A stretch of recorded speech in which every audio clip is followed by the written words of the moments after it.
Yeah. First just coming out of the schedule. You suck, Chewy. Welcome to Kill Dixon WWE is my hero. Come on, man. There he goes. Post Review. Let's go, man. With your hearts, the invisible man and woman. For real, Terrell and CJ Wolfie. Hear these thoughts in Coach FCHW. EOD Wrestling Hub and Channery Horror. We are the number one WW Evolve Post Review in the world. Just ask Fightful.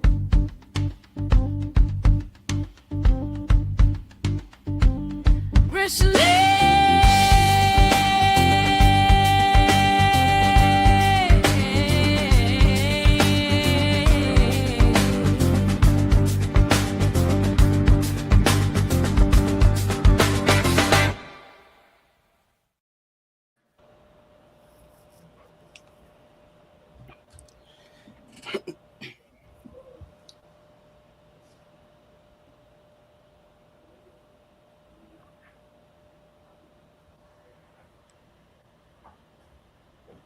Thank you.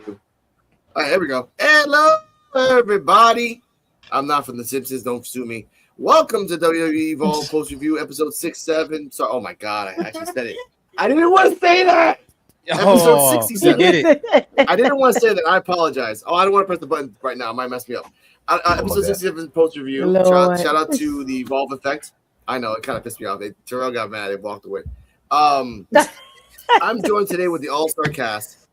Once again, and this might be the most talked about episode, not for its matches, not for its showings, but for its non-continuity. I'm joined today by the wise man of the East, Mr. EOD. How are you, sir? I'm doing good. Very doing well. Okay. Also joined today, Shauna. How are you, ma'am? I am here, still going through what all happened and figuring it out. Yes. Third husband to the second wife of Anya Roon, Coach FCHW, sir. Dang. Dang. Hello, guys. Coach FCHW. Alex gave me a better introduction than I can give myself, so thank you, Alex. Oh my God. Terrell and CJ, take it away.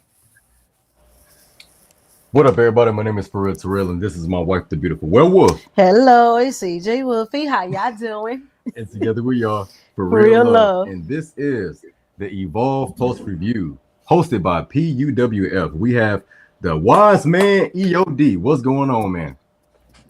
So, Anything in the perceivable future that you can tell us? Anything coming up in the future that you can tell us? Hopefully, it's good news. the next segment Yeah. will be coming up next. Awesome. See, that's why I love the Oracle. That's the reason why I love the Oracle. He's We pretty have accurate. Shauna. Oh yeah, we have Shauna Reed's Horror. How you doing today?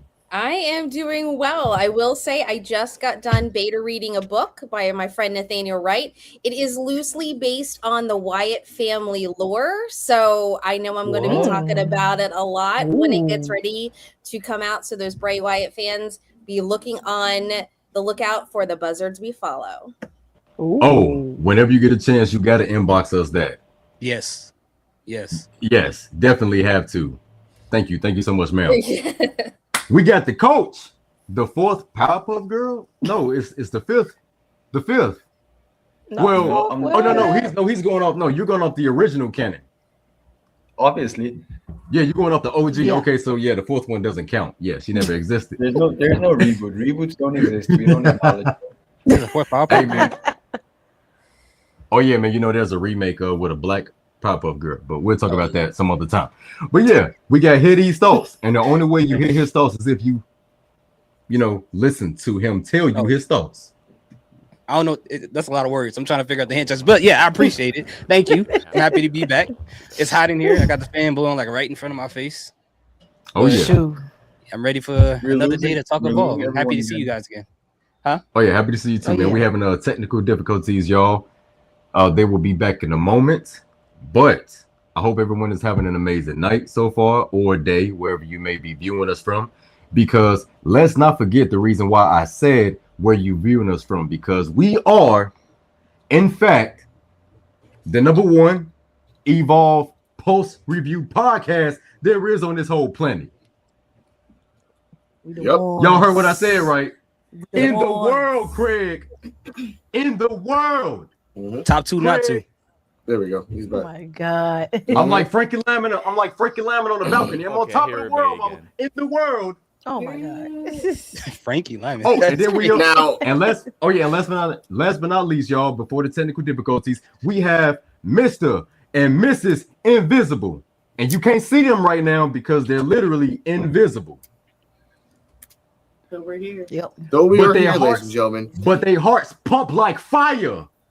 I said fire. Yeah. I wasn't gonna say nothing else. My mind wasn't gonna go nowhere else. I promise. Pump like fire. Like Oh that. my God. Wow. What? I said Ladies and gentlemen, fire. if Oh my. yeah, I know, ladies and gentlemen, if you want true, honest reactions, watch this whole show and watch CJ's face. You're gonna see magic every single time. Now, ladies and gentlemen, Oh my. this episode starts with the most craziest thing ever and the most silliest thing ever. Kev on Oh, stage Lord. starts for 1 minute and 38 seconds, talks about that he's happy to be here. He talks about if you're not watching Evolve, you're going to miss the greats, which is true. He says, you know what, I'm feeling a little crazy. I want Layla Diggs to fight Gianna Capri. We got the no DQ match with Braxton and Harlem. Let's go. Ladies and gentlemen, they don't show this, but this episode, that little clip, came out in Unsolved Mysteries because we never saw him again throughout the whole show. So we're looking for him. CJ Whippy Terrell, your thoughts on the Kev on stage promo that he never popped up ever again. So I'm gonna start real quick because it's gonna be short and sweet. I didn't even realize that that's all he did. Yeah, he didn't appear to none on the show.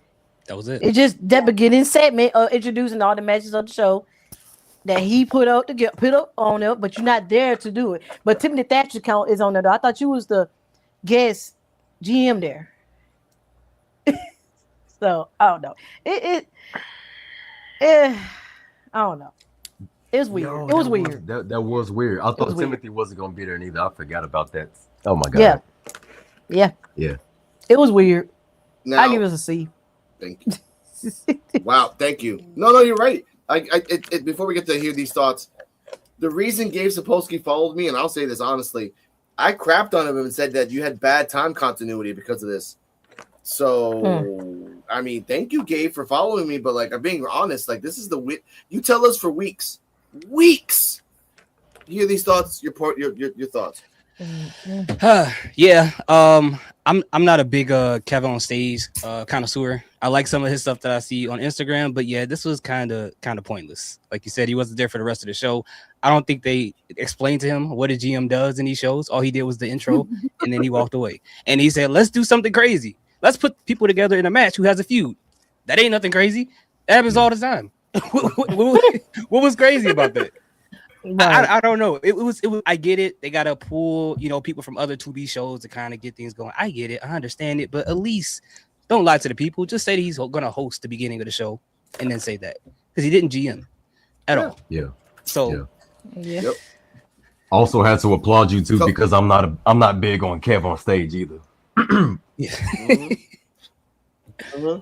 He make me chuckle here and there, Coach. but I don't watch his content. He does. Yeah. He's only been funny on YouTube when they do like the best of foods or the worst places. Like when he's in an ensemble. Shout out to Doughboy. Like that's funny, but not. But I mean, not either way. Coach, your thoughts on the match? Your thoughts on the promo and the fact that Big Jaw is better than Kev on stage.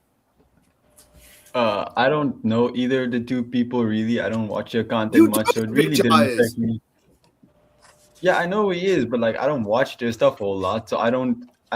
It didn't bother me that he wasn't on the show much, so I didn't even notice it until you guys pointed it out. It didn't really affect me a whole lot, so I'm not too concerned by it. Okay, that's fine. That's fine because he's saving his energy for Anya. Shauna, your thoughts on the promo? I thought the promo was great. It was just kind of the standard thing. I thought we were going to see him more. I even said this earlier, and like I probably mentioned it a couple times. There was a few points that I was like, it would have made sense for him to pop up here and do a thing or say a thing here. It just kind of was like, okay, cool, you're here. And I thought we were going to see more of him, and we didn't. But there was plenty of opportunities for him to have done other things throughout the show, I will say. Yep. P.U.W.F. Yeah, for me, because of the way it played out, I thought maybe I must have misheard something because I was like, wait a minute. They said Thatcher was going to be on a scouting thing for this episode. That was the whole reason for Kev to be the general manager in the first place. But he was on more of Succession 3 than he was on this show, which was weird. And it was also weird the fact that Timothy Thatcher wasn't at Succession 3 since that's like the third biggest show of Evolve.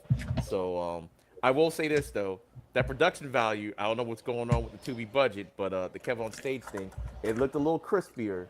The camera was a little bit sharper, so the background. So I'll have to say that. So maybe they're upping the budget a little bit over there. But for the promo itself, the promo was fine. Just the fact that was it. That was it for the GM. Like he just came in. He did more work last week than he did this week, and this was the week. It should have been reversed. Kind of like he was a guest, kind of watching the stuff last week, and then actually participate this week instead of how they ended up doing it. But I don't know what happened, like behind the scenes or what happened. So, but yeah, they could have fixed that. They could have fixed that like on a Tuesday or something, and just inserted something in. So yeah. Oh yeah, man. Now, okay. This is why I wanted Kev on stage to be different. He is a true wrestling fan. He's always been a wrestling fan for years. He's always said that. And to be on a 1 minute 38 segment and not say anything else. And then on top of that, Gabe Sapolsky, I know you're watching us right now. You know for a fact, you told us for weeks that Thatcher was going to be gone on an excursion, and he's not gone on an excursion. And Kev on stage was just here for less than a pot of coffee. It was a little shot glass of water. And also they could have gave Kev so much more to do. They could have gave him so much more to do. Yep. Like his commentary is hilarious on those indie shows. He could have played a role in a lot of things that trickled down, later on in the show and stuff like that. But man, I was really just expecting it. And like I said, when y'all mentioned it, I was like, dude, I really forgot that he was only there just for the beginning of the show. That's it. Which sad. Yeah. Cardian, your thoughts? I mean, I won't echo what everybody else has been saying, but I basically agree.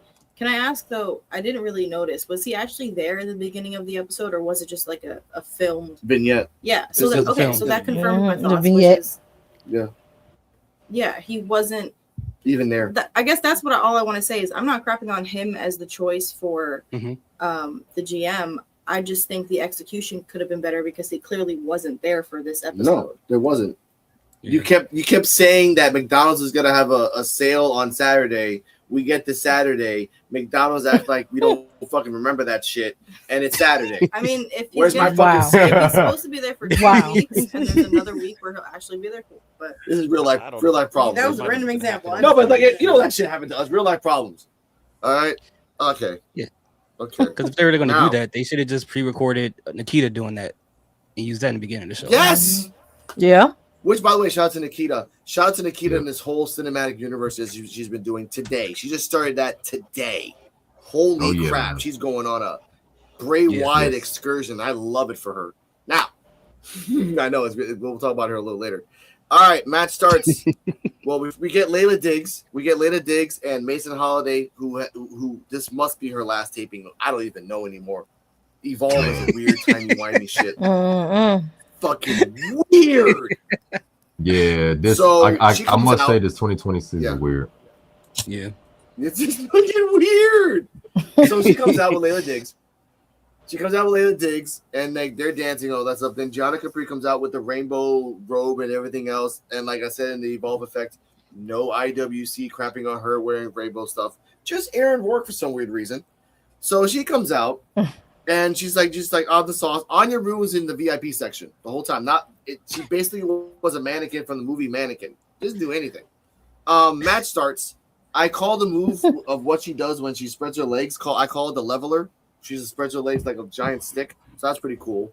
Layla Diggs did a nice little combo with the ending was the Shining Wizard. She's getting good with that Shining Wizard. I like that. Out of nowhere, after Gianna Capri did the Yam Slam, and she did I remember this too. Layla Diggs was in the corner, and Gianna's back was towards Layla Diggs. And Gianna Capri lifted her legs all the way up and hit Layla. It looked like a fake leg hit her, but it was a real leg. I'm like, oh shit! 20 years in ballet for Gianna Capri. At one point, Gianna Capri, Anya never said anything. Anya never said one word. Gianna goes to Anya. You're nothing. You're a loser. Da, da, da, da. Now, ladies and gentlemen, what you saw in Tubi was a lack of funds because it was wasted on Kevin on Stage's 1 minute and 38-second promo. What we saw from what we got from a Twitter account is what was actually supposed to happen. Your discretion is advised. Bodies were hurt in this promo. Here we go. Peter, what is she doing?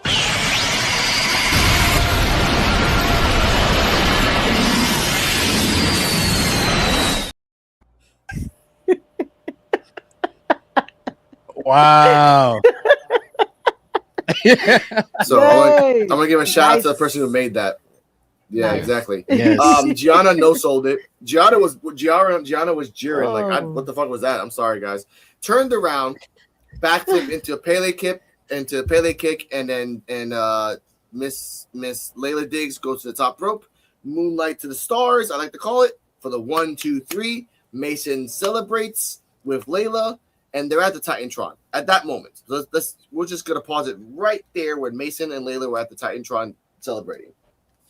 TJ Wolfie Terrell, your thoughts on the match, the fact that she did a Kamehameha, and Gianna lost. Yeah, that was crazy for her doing the Kamehameha way. But the match was decent. And glad Layla got the win. And hoping Anya can see she got the courage to at least get a win over, face Gianna and then get a win over her. So hopefully get this story. They still continue on the storyline between Anya and Gianna. So hopefully they get a match and she get a win over her so she overcome her. So yeah, but the match was pretty decent. So I give it like a B. And that moonsault still amazing, Layla. Amazing. I would have to give the match an A. This is the reason why I'm giving the match an A. Because first of all, with Mason Holiday, hope everything is good for you. Anything that you about to do in life, your next, the next step in life, I just wish you nothing but the best.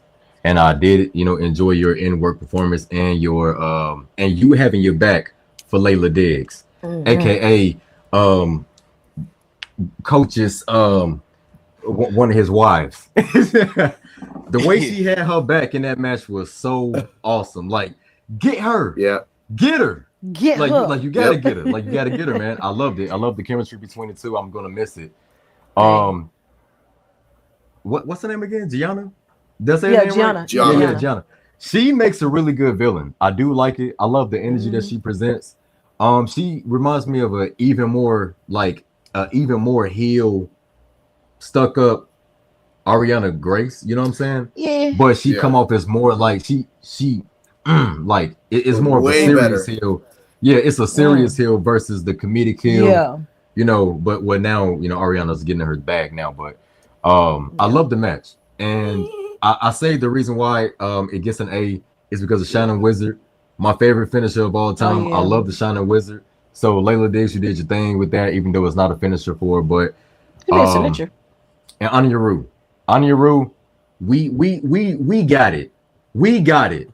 And it worked. Okay. Yeah. You know what I'm saying? The kid that grew up on anime. Don't mess with the kid that watches anime because you never know what they may know. Okay. So even though you feel like you failed, you didn't. Because we knew it. You know what I'm saying? We understood it. And Gianna, she learned that, She caused distraction. A did something. Yeah. Yeah. That's what's sad about her. Now, RDM, your thoughts on the match? I'm gonna give this match an A, honestly, because I didn't really have any notes. I think they're both really talented wrestlers, and I thought the Anya Room thing was left field, but it was funny. That's what Anya Roon is. This left field. Yeah, that's what she is. Evolve is the perfect place Yep. for left field Well, people because like- the whole building's left field. it's perfect for her character too, because she's like, oh, why didn't it work? But it's like it did work. She lost the match. She lost the match. So- Like Yeah. it didn't affect her, but it distracted her. So 17 coming from okay, that's a super reference. Anyway. Mr. Here, your thoughts on the match. But before that, Mr. Blake Howard Okay. has a problem with Gianna Capri. Listen to this clip. Gimmick infringement. Cover, hooks the outside leg. A little bit of gimmick infringement on you, Blake Howard. On me? Yeah. In what way? Well, you know your 2B preview. They get the double point. She does her own preview I've on seen social media. I know. That's a discussion for another day. Yeah. But I don't know if I want any part of the sauce box. I don't think you do. Maybe you just let her have it.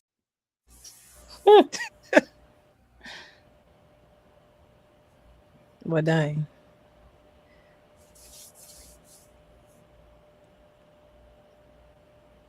I think you can go now. These thoughts. I don't know if Alex is. Oh, okay, wait. There we go. I was waiting for the transition. Yeah, my your bad. turn. Sorry.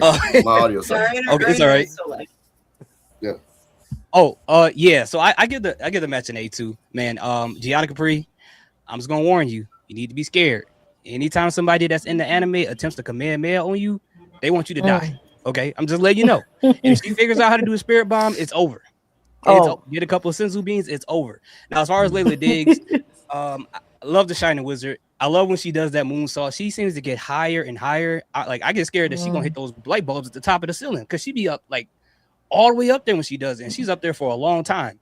But I think at some point, Anya Rule's gonna pull off one of those anime moves and probably beat Gianna Capri. Like it would be cool if she tried like a solar flare and somehow a bunch of lights flash or something, and then like blinds her or something, and she pins her that way. Like it's gonna be something like super anime related, and I'm kind of looking forward to it. It was unexpected. It was funny, but it was like that's something she absolutely would do. But overall, I would give the match an A.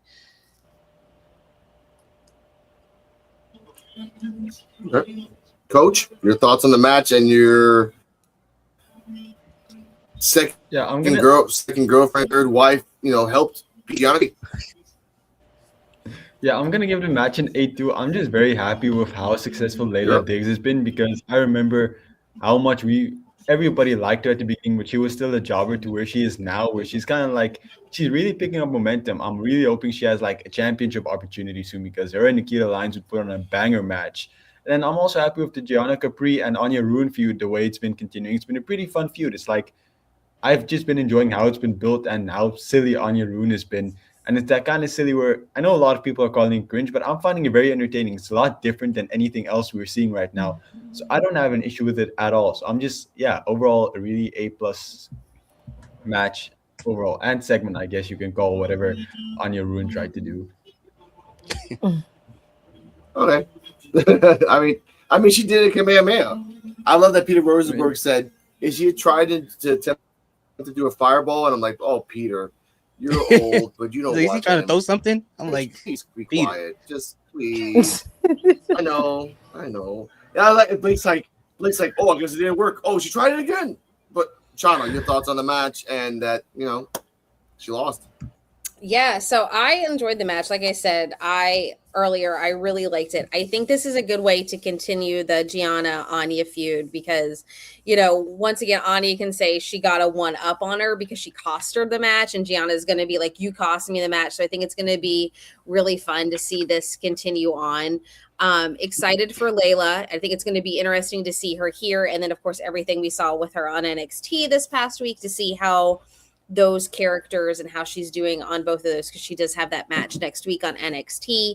But the Anya thing, the only thing that I'm really worried about, and I said this earlier, was the people that don't get it, that don't get anime. I hope they don't push it too much. They keep it at a right balance because I'm just afraid if they overdo it, you may have people be like, she's too campy, she's too gimmicky, and not get behind her. But if they do it right, then I think it's going to come off really well. So I just hope they can keep it in a good balance for the people that are fans of anime, people that aren't, because I don't want to see her lose any momentum or, you know, have anything happen with her character or her have to change it because if they do too much.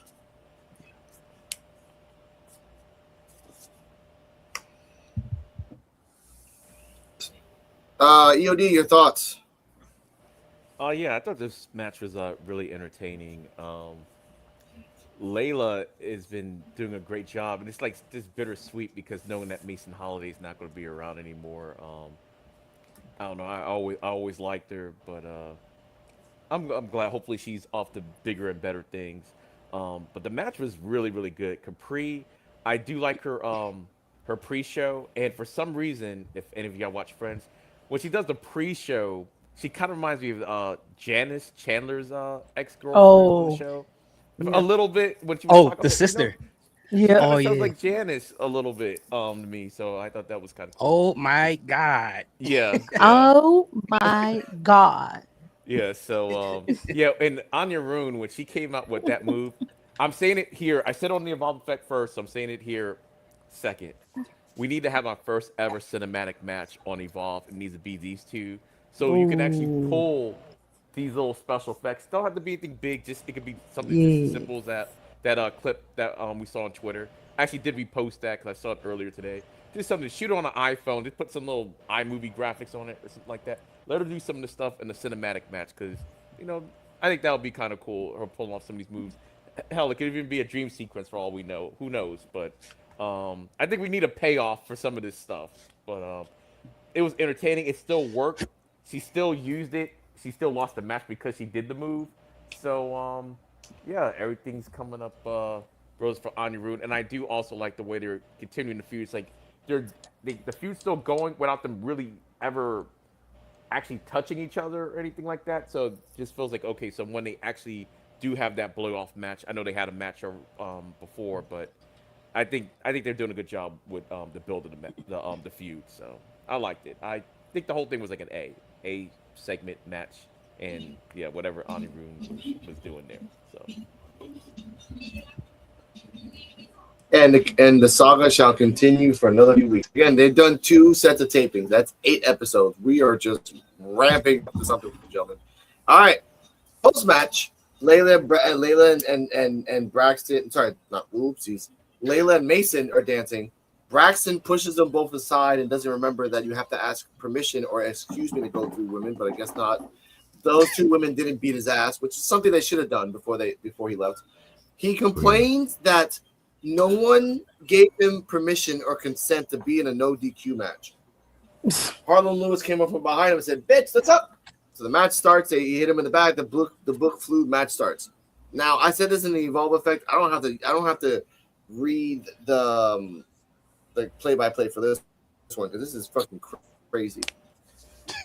First match, once they get inside and ring the bell, Harlem Lewis puts a baking pan in the corner turnbuckle, gets run into it in his shoulder. He has cups, like the cups things that people use to suck out all the toxins of your shoulder. So he has that on his left shoulder so that he's focusing on that. Braxton Cole does the X-Plex to Harlem Lewis on one of the baking pans. At one point, and this is viewer discretion is advised if you want for this to be descriptive.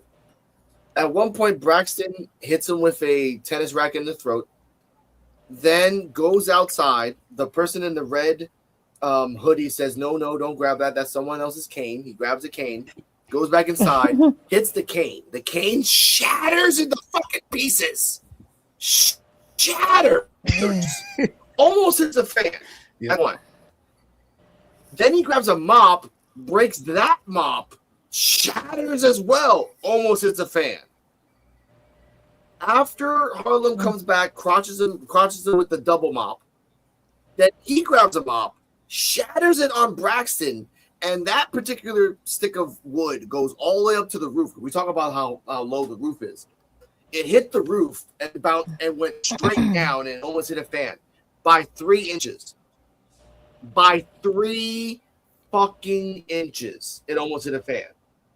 So Harlan with the broken mop puts the cloth in his face. I did say in the other show that I didn't like that the referee was trying to stop Harlem from doing that. I'm like, there's a no DQ match. I can do this for the next 3 minutes and just stuff it in his face, and you can't do anything. It's a no DQ match. Get away from me. He does the boom slang for the 1, 2, 3 post match. He calls this the Harlem Violence World Tour. Aaron Work comes out. Hello, Mr. Lewis. He says, "They were trying to help me last week. I respect that." People says, "Hug him. Let's hug." He says, "Let's not go that far." He says that I'm going to talk to Timothy Thatcher in the back right now and see if we can have a match later on. So, CJ Wolfie Terrell, your thoughts on the match, post-match, and the fact that Thatcher's still there. Fuck. Shit, man. Yeah. Yeah, he apparently still there, but the match was crazy. They did a lot on this match, which was a pretty good, no DQ match. And yeah, the craziness with the sticks flying out, and I really hope it hit nobody. I do. Oh my god. Yeah. But they did it pretty good. I wish this match was on Succession. The how the match turned out, that should have been on Succession. So yeah, that match was an A. And good that Harlem wins, and then he earns opportunity to go at Aaron now. So Aaron get him a match for respect for saving him last week from getting jumped by the Mob Squad. So that's good on him. So yeah, I get that A. Yeah, the match was dope. I give it an A as well. As a matter of fact, I'm giving this match an A plus, only because the crowd was behind the whole Wiener chants. You know what I'm saying? Which I did on the last podcast tell people to say Braxton Cole's bunghole, but it's all good. You know what I'm saying? Yeah, man, they was totally behind Harlem Lewis. They was cheering for him. They was showing Harlem Lewis love that he, so well deserved. And this is something that we, that I would have, enjoyed seeing for Harlem Lewis, because the usage that they've been doing for him in 2026 has been kind of weird. So it is kind of dope to just throw him in this no DQ match. Shout out to Kev on stage for calling, that stipulation, because it was cool. Where Braxton Cole got a manual from, I never even knew that NXT had a manual until Timothy Thatcher became general manager. So maybe he has a foreman book. Don't say, hold on, you looking at it. This is involved for one. This is involved. You looking at a handbook for NXT. What is he doing looking at a handbook for NXT and it's evolved? No, you got the wrong show. Thank you, Braxton Cole. Don't you supposed to be a scholar, Braxton Cole? You got the wrong show. Don't you supposed to be a scholar? You're supposed to be a scholar, Braxton Cole. He wasn't. Come on now, Braxton Cole. See, Braxton Cole, he a fraud. I've been saying it. Braxton Cole is a fraud. He had an NXT manual on an Evolve show. Wrong show, buddy. Braxton Cole, you know what, Braxton Cole?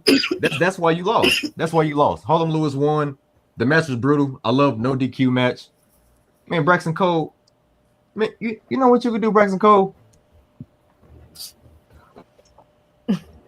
Go get your whole stuff. That's what you do. Go get your whole stuff. Hole in one. Go play some golf. Oh, okay. What pocket? P. Diddy's crib. Go play golf at P. Diddy's crib, Braxton Cole. What? Sorry, Gabe Sapolsky. If you're watching, I'm sorry. We're not. Sorry, Dante Chen. This Lord, for Dante Chen has been gone for so long. It just shifts to Braxton Cole now. And you walk again. I'm saying. Braxton Cole is not a likable character. Okay, we're allowed to get mad at him. That's pent up. Your thoughts He's on the a match? scapegoat. Your thoughts on the match card? This is madness. This is fucking madness. This was a badass match. This was a badass match. This was a badass match. Yes, it was. This was a funny episode, honestly. Yeah, I'll give this match an A. Okay. But yeah, it was a good match. I like the segment more, like this segment afterwards more. So. Yeah, when Aaron work, and it goes back to Terrell. Like he understands. How you feeling, Terrell? Ready? Hope he's okay. Here's the part that before we get to hear these thoughts. Yes, he was reading an NXT book and he's involved. Now these rules are so convoluted. We have to also remember that as a guest GM, guest GM rules supersede all other rules for the week. So therefore, even if Braxton Cole's like, "Why was I invited?" I'm like, "Well, dumbass, guest GM rules dictate that whatever he says goes." So sorry, dude. Like Daddy can't save you here. Sorry. What are these thoughts? Your thoughts on the match and the fact that people signed waivers before they sat down. The waiver says, "Sign here, please. You may be impaled by a piece of stick." during this match because they literally were trying to Yes. stab somebody with those sticks. I'm like, come Man, on, for man, this is real. not Mortal Kombat. Yes. What are you doing? But then we saw him come out with that book, and that's the first thing I noticed. I was like, that is an NXT book. But the first thing I thought about was like, maybe he's so full of himself that he thinks he's going to NXT soon, so he's studying to be there. And he's like studying the rules and stuff like that and trying to go to a superior in NXT to try to change what's happening in Evolve. That's the only thing I can think of with that. But overall, the match was actually pretty good. And like CJ said, I was like, this probably would have worked on Succession. This would have been a really, really good match there. And the part that was very satisfying was when Harlan Lewis rubbed that mop in his face. I felt like if they would have set up a little bit more, you know, given the whole mop and sling situation, he should have put a sling on him too. But I think that was a very satisfying moment. And the whole thing with Aaron Work at the end was probably, as funny as this sound, this is Harlan Lewis' best promo, even because he didn't say anything. So I had to give him that. You're right though. And by the way, commentary did bring up the fact that is because Braxton Cole is using the mop so much. Is Harlan Lewis reliving his past or just too scared to be in his future, which would be a mop holder and a janitor? They're really philosophical in this freaking match, Peter Rosenberg and Blake Howard. Really, weirdly enough. Coach, they said the mop represents their whole family too. Braxton like, Cole. Yeah, that was kind of weird. Like commentary was like either like they were trying to say. Here's the part that got me pissed off before we get to you, Coach. In the Layla Diggs match, Peter Rosenberg once said again, like, "Oh yeah, I invented that move for them. They just haven't paid me yet. They'll pay me in a week. It's totally fine." When the fuck are they gonna pay? Like, no, dude. When does this payment thing happens now? Like, no. Stop saying that you're helping Layla Diggs and Mason Holiday dance. Now it's just like sad. I don't want money. I don't want money if they tag us in Evolve. I want us to have like recognition. Fightful wrestling. Coach, your thoughts on the match? Money. These guys don't want the money, but I do. Like, if you're gonna like give money, I still want money. But yeah, I'm gonna give it an S simply because it's finally over, man. This has been going on for way too long. The match itself was really good. No discredit to the match. It's just going to another level because we don't have to see Braxton Cole and Harlan Lewis anymore. It's really been going on for too long. But hey, the match was good. I was really happy with both guys. Just gonna say to Harlan Lewis, don't get too excited, man. Your match is not gonna happen. It's never happened before. The championship match, somehow it's not gonna happen. Like, you're not gonna get that. Max Abrams or someone is gonna attack you, or something bad's gonna happen. But if I were you, I would just like sit back. I wouldn't even go after that. Like, not gonna happen. We know your history. But yeah, the match itself was fine. Loved all the stuff with the mop. It was, for some reason, I found that really funny. But yeah, I'm gonna give it an S. The longest reigning #1 contender of all time, huh? Yeah. Now, here's the thing, though. We'll talk about that theory in a second. We'll talk about that theory because someone else might be coming in a few days or weeks, depending. Shout out to the match. Mop overpowered. Yeah, so the one thing with the match that I was like, the start of this match was the perfect spot for Kevin on stage to do some GM stuff. He could have come out at the beginning when he's like, I'm not going to be here. Could have been like, it's the rules. This is why it should have been a shout out for Harlem to like declare he wanted this match instead of being asking. There was a huge opportunity at the beginning of this for Kevin on stage to be like, hey, I'm the GM. I set the match. It's going forward. Could have been there at the beginning at some point. Missed opportunity. I did like how it kind of began in chaos. I thought it was great. Everything going everywhere was great. The one thing I did notice that it was really interesting is when Aaron came into the ring, shook Harlem's hand, and Harlem did not want to let go. Like, Harlem was like, I am not letting go. So I think it's going to be really interesting to see how that dynamic between the two of them plays out. And also, why was he going to Thatcher? Thatcher was not supposed to be there. That is something that Kev on stage, once again, if he was the GM this week, could have said, okay, fine, Harlem, you won. Here, I gave you this match. You got this match. Here's your championship title. So once again, missed opportunity. But I thought the match was really good. I'm glad it's over with. We can move on from Harlan and Braxton. But that's my thoughts. I enjoyed it. I'll give it an A because it was just a really fun match. Those non-DQ matches can sometimes just be like, what the heck are they pulling out? And what are we using now? And it always makes me chuckle.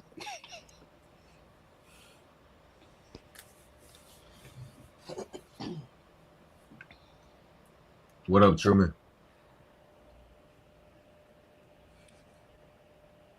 Was the weapons they had, was that like high school themed? Because all that stuff was like things you could find in high school. Or like college or something. I don't know. I'm just wondering if with like Tubi budget, they just had to grab whatever they could find. Oh, props from like other shows? Yeah. Yeah, they were all things you can find in a college. Yeah, they were all things you can find in a college and or places where his daddy worked. Because he did say in commentary, like he supplies the things that his daddy works in. I'm like, oh, okay, that's just being more of a yeah, you know when Braxton Cole say daddy, what he's saying daddy, like, you know, daddy, his baby daddy, you know, Ari Emanuel. Baby daddy. Oh my god. Okay. Yup. Oh my god. Okay. Now, P.O.D., please take your thoughts. His sugar daddy. Lord. I thought the match was pretty good. I did like the way it started out, like basically, as one match is ending, he just kind of just walks out, just as rude as he could be, just go right by Layla Diggs and Mason Holiday with the book. And I kind of think it like hear these thoughts think. Yeah, it was an NXT manual, but I mean, he's supposed to be a scholar, so why would you be kind of looking at something on your level? You should always look at the next level. And maybe NXT rules supersedes Evolve rules. I mean, and it's wrestling. I'm like, WWE rules, I'm like, they don't really change them that much per brand anyway. So it's like, I get it. So that was cool. But I like the fact that it didn't even give you too much time to even ponder it, because as soon as he said it, it's like, no one really ever consents to a non. And then all of a sudden he gets attacked by Harlem Lewis. So I'm like, it just ended that whole process right then and there. So I like how they started off the match.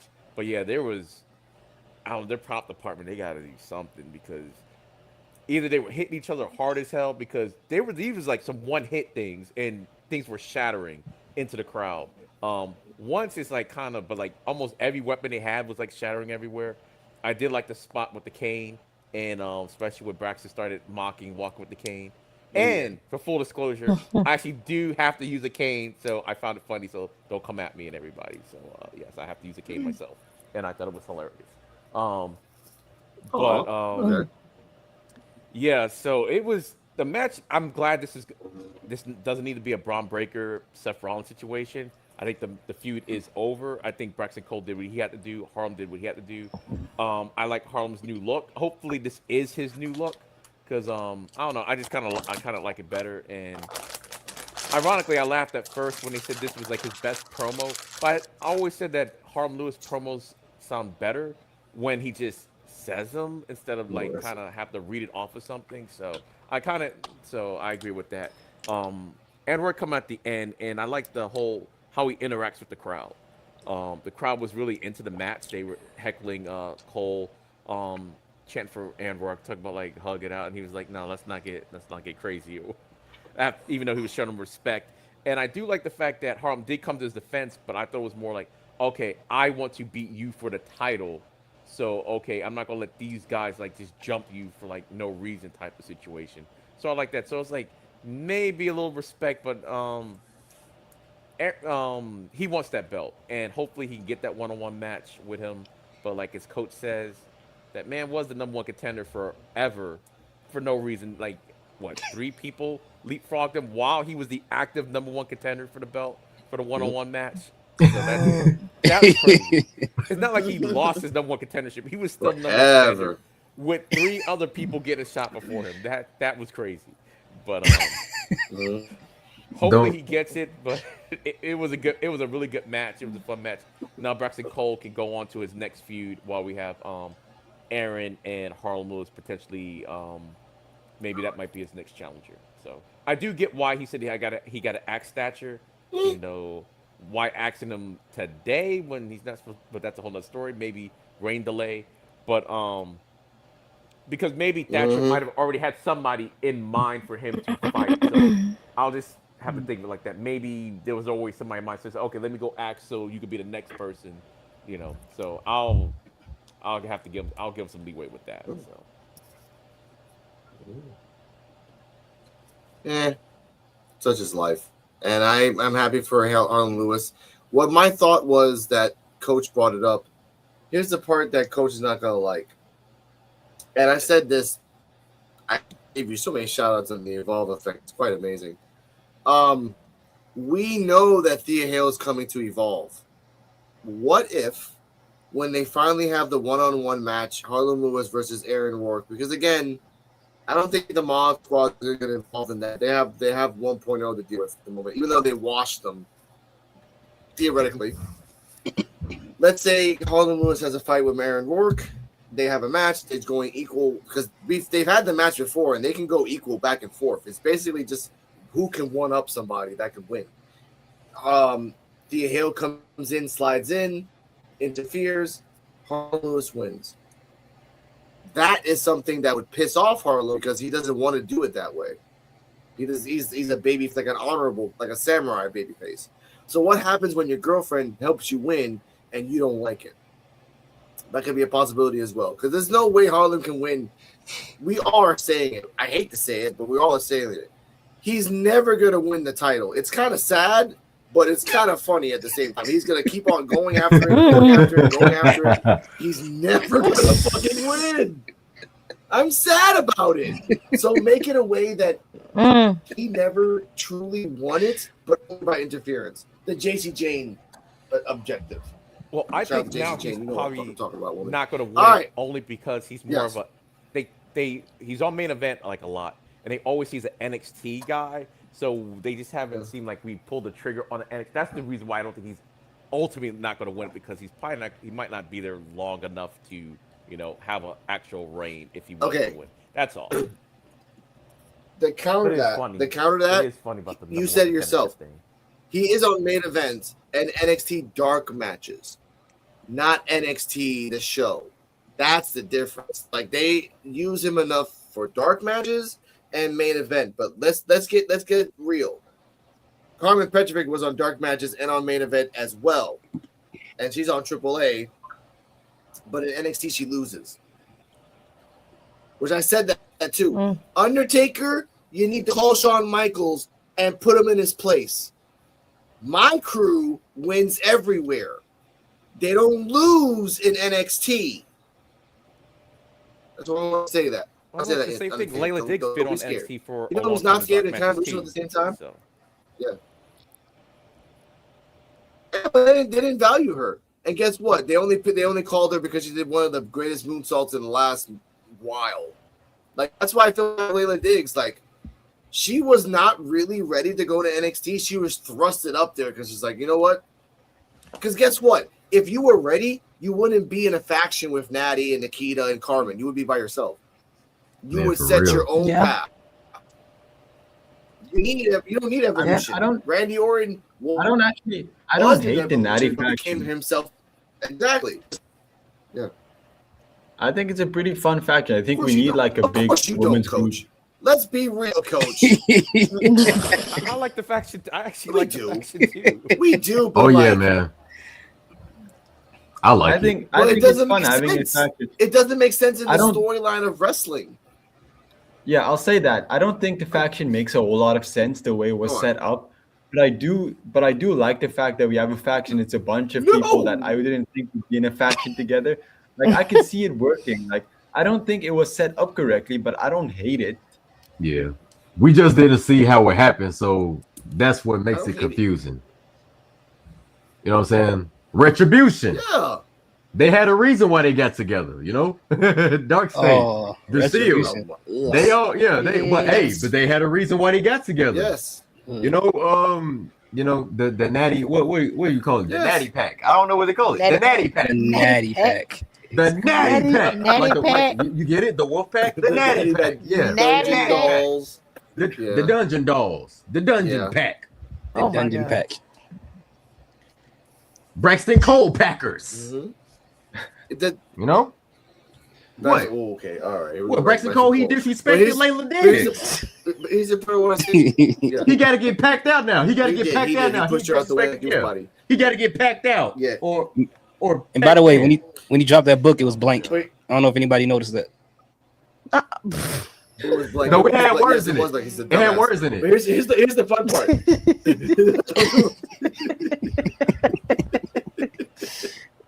Lord. He just came out there with an NXT notebook. Okay. I lost myself for a second. Okay, here we go. I know. Here's the part I want to say about this. I'm happy. That's messed up. I'm happy for the faction between Natty and Carmen and Nikita and Layla. Here's the fucking hate. Like, you know that Natty's faction is not going to evolve to help Nikita keep the belt. You know that. So why the hell do you need them anyway? Like, hey, I'm an evolved champion. Why am I hanging out with 3 people that are not champions? I know, Natty, you're a champion. I know, Natty, you're a world record. And I said this in Evolve Effect. Yeah, you're a world record holder, but you're not a champion now, Natty. I am. I take care of mine. And also, on Evolve, true. Natalia was hate each champion other. before. But in NXT, though, they love each other? Yeah. Before, but not lately. Not lately. That's the point. Nikita needs to do her own damn path. If you're doing all the cinematic stuff on Instagram, that means you're doing you want to throw away everything that you made and become this new timeline version, as you call it. Do it. Yeah. But hanging out with Carmen, gold-blooded, I lied and almost got Kelly Armstrong in jail because you lied about the fucking sword thing. Nah, babe. I'm not gonna forget that. You a liar, Carmen Petrovic. Yeah, man. I agree with you too. I feel like Nikita Lyons really needs to be a solo act. After everything she endured, real life and kayfabe, she needs to be by herself. And it is kind of weird to see Carmen and Nikita in the same faction. What it is. That's what it is. When now all of a sudden, now y'all want to be around Nikita. Oh, now y'all want to hang out with Nikita. Now y'all want to be her friend. Yep. The pregnant girl. That's the thing that me and Chelsea was talking about a couple of months ago. The pregnant girl thing. When a woman get pregnant, everybody her friend now. Damn. Everybody know who she is now. Yeah, you talking about everybody coming to the baby shower. That's why the daddy is important, because the daddy has to be able to you wasn't cool with her, babe. You don't even know who she is. You know what I'm saying? She need a voice of reason, and she has the voice of reason. You're gonna be good ribs. Man, I ain't finna be around nobody, man. I got to go now. You know what? You're right about that, because it's like it doesn't make sense for Nikita and Carmen to be in the same faction, and Layla Diggs to forget that Nikita put up a falsified fortune teller, tricked them in the past, which is mental abuse. If you think about it, so that was crazy. Yeah. It makes no sense, and Natty's like, I brought you all together, and all 3 of them should be beating the shit out of each other all the time. Constantly, because they hate each other. But Natty's like, but either way, I want to say someone that doesn't make sense as well either. Sloane Jacobs has a promo backstage and says that they should be thankful for us that we are. There's a celebration for us, and now they're gonna do a coronation for Nikita Lyons. It was destined in the stars. She was meant to do this. Now I wish that if these things that Nikita did today was like in the background of when Sloane was talking, it would be awesome. But Sloane was basically incorporating the royal we when talking about Nikita, and next week is the coronation. So TJ Whitfield, Terrell, your thoughts on the coronation and who is going to pop up next week? I'm not sure who's gonna pop up next week, but I will say the coronation is gonna be something. Yeah. It's gonna be fire. Yeah, it's gonna be something. It's gonna be good. I can't wait to see it. You know what I'm saying? So Nikita Lyons could keep reminding us that she got the W. You know what I'm saying? Yes. But I think perhaps Xena might show up since she was there. So for some reason, watching the match in Succession, she might show up. So. Oh, what up, Mark? I think Xena gonna show up. Oh my god, I thought the same thing too. And then Nikita's like, "What are you doing here? You only won one match. I would have after the title. Get the hell out of here! You only won one match. Get out of here." Exactly, Xena. Yeah, get out of here, Xena. Cause that was all he was sitting up there in that VIP lounge that week. Like, why are you even here? And I'm gonna let you know right now, Xena, you're not winning, Xena. You're not winning if you do get a match, Xena. You're not. Shadows, though. Hells no. But, give these thoughts. Coronation. Yes, sir. I'm personally, I felt like I wish that the coronation was happening this week, as opposed to like, I mean, I think we could have moved something out the way to have the coronation happen, especially off the heels of Succession 3, your biggest show in Evolve, and you got a new women's champion. It kind of felt like they could have like used some of that momentum and went into the show, but I'm fine with it happening next week. But I'm just thinking about the people who haven't watched Nikita in a while, and they're like, oh, I've been talking bad about her. She's champion now. Let me see what she's doing. And this would have been a perfect opportunity for them to see something. But I have no problems with it happening next week. Now, Sloane Jacobs, she wrong for trying to hit that Nikita falsetto. She knows she's wrong for that. Nikita gonna get on her about that. She got to stop doing that, man. But as far as her saying that we won it and this is how things happen, obviously in her mind, she thinks she's half a champion when she isn't. And it's going to be interesting to see how that turns out. Coach, your 4th ex-wife and your 5th best friend's coronation next week. Dang, bro. You're marrying me to people that I haven't even married, but okay, I'm not gonna say no to that. And that's why I keep adding them, Coach, because you never say no to that. That's your catchphrase. I'm never saying no to that. That's a lot of alimony. Oh my God. Oh no, he treat him right. He know how to treat him. You know what I'm saying? They get along pretty good, so he ain't got to worry about that. You know, love. You know what I'm saying? Love guru, man. Like, dang, I don't like money. You know what I'm saying? Yeah. He invented the think fragrance love spell, man. Why do you think I'm marrying them? I'm not doing this for love. I'm doing this for all the money. Wow. If you marry 500 people and each of them give you $100 a month. Yes, indeed. Lord. All right. Oh, speaking of money, y'all. Speaking of money, this part of the show is brought to you all by Dr. Squatch. Fellas, clean that crotch. Jesus. Clean that crotch, fellas. With Dr. Squatch. All right, the Lord. Oh my, I love this. All right, Coach, continue. What are your thoughts on this coronation? Who's popping up next week? Not Nikki Blackheart. We know that. So think about. It's probably not going to happen, but I would like it if the unknown debuted. I think that's like a wild card that like we can expect. We said that too. Be cool. Either way, I don't think it's going to go well for Nikita Lyons. It's going to be entertaining, but it's definitely not going to be as successful as Kendall Gray's coronation was. Not with the cake. Yeah, that is funny. Like, when came out and said, like, my stomach hurts because I ate too much cake. So I respect that. All right, Shauna, your thoughts on the coronation? Well, I know the coronation, it's a celebration in the ring, which equals shenanigans. I think it's written in the clause that if you're going to do one of these, there has to be shenanigans. So it's going to be really interesting. I think we'll get whoever is going to be Nikita's next, has their sights set on the title next for Nikita there. And I don't think Nikita's going to take too kindly to Sloane saying we won. It's her title. Yep. And I don't think Nikita's going to like that, because even when Sloane won that, match to go up against Wendy and all that, the side eyes, everything from Nikita wasn't having it. And for Sloane to say we won, Nikita's not having it. So I have a feeling Sloane will try to take some of the spotlight from Nikita, and it will not end well. But yeah, I think we'll get shenanigans from that, or we'll get whoever's going to come out and challenge Nikita. And it could be something like we've seen on NXT, where like the whole women's locker room comes out. We've seen that happen a couple times, but it'll be really interesting to see how that plays out. And will we see Carmen there because of the NXT thing, her there now? So it's going to be very interesting, I think, to see how it plays out. But I'm looking forward to the shenanigans because the writing's on the wall. EOD. Yeah, it's just interesting how Sloane wants to be Nikita's lackey so bad, and she's really not even Nikita's lackey. Nikita's like, we're not homies, we're not partners, we damn sure not friends. She's just around. So the fact that she thinks she's cool with Nikita, and Nikita just don't give a damn about her is pretty funny. She seems oblivious to it. So I can't wait to see what's going to happen. So she better have a good gift for her next week. But yeah, shenanigans is going to happen.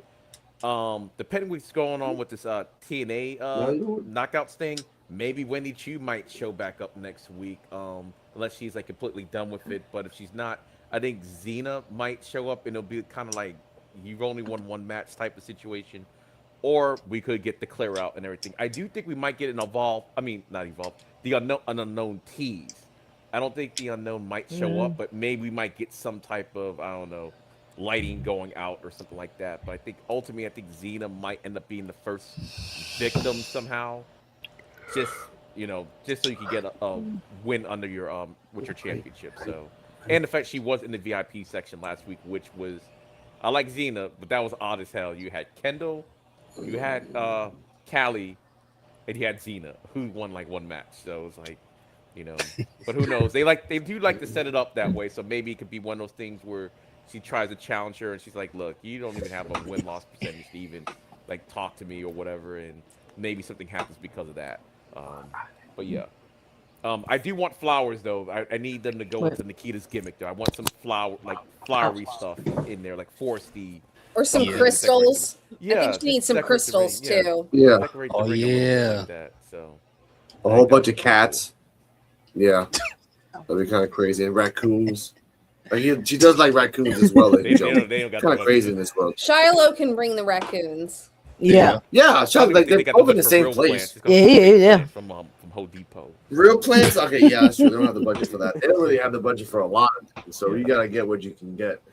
What you can get now is something that I didn't want to hear, and that's Chewy Martinez by the Titantron, bringing out Kale Dixon, calling him his brother. Come on, brother, Kale Dixon. Come on, brother. So he comes out, Kale Dixon, with the graphics of the mouth and the words come out of his mouth. He says he's a D1 athlete. He says he didn't really understand the fans. He didn't really understand why he didn't like them. But then they didn't understand him.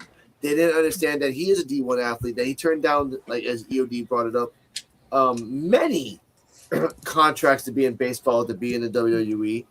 He also said that he didn't understand that why the fans didn't get him a fan, and the crowd said, that's not our fault. You did that to yourself. That's not us. As he's saying this, and I want to say this legitimately, it was the funniest parts of the whole show. One of them, there's a little girl in like a rainbow, like rain jacket, something like that, rain jumper. And he's like, she's saying, boo, boo, like boo to you, Kale Dixon.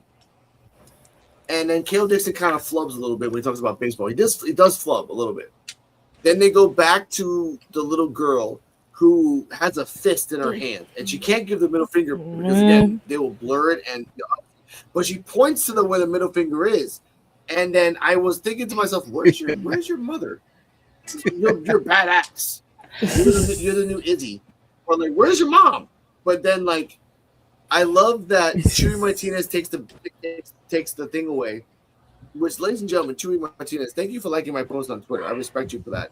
However, Kale Dixon says this, and I quote, Chewy Martinez, I know we can be friends for a little bit in the future, but never take the mic out of my mouth until I'm done with the promo. I will tell you when I'm done before you take the mic out of my mouth.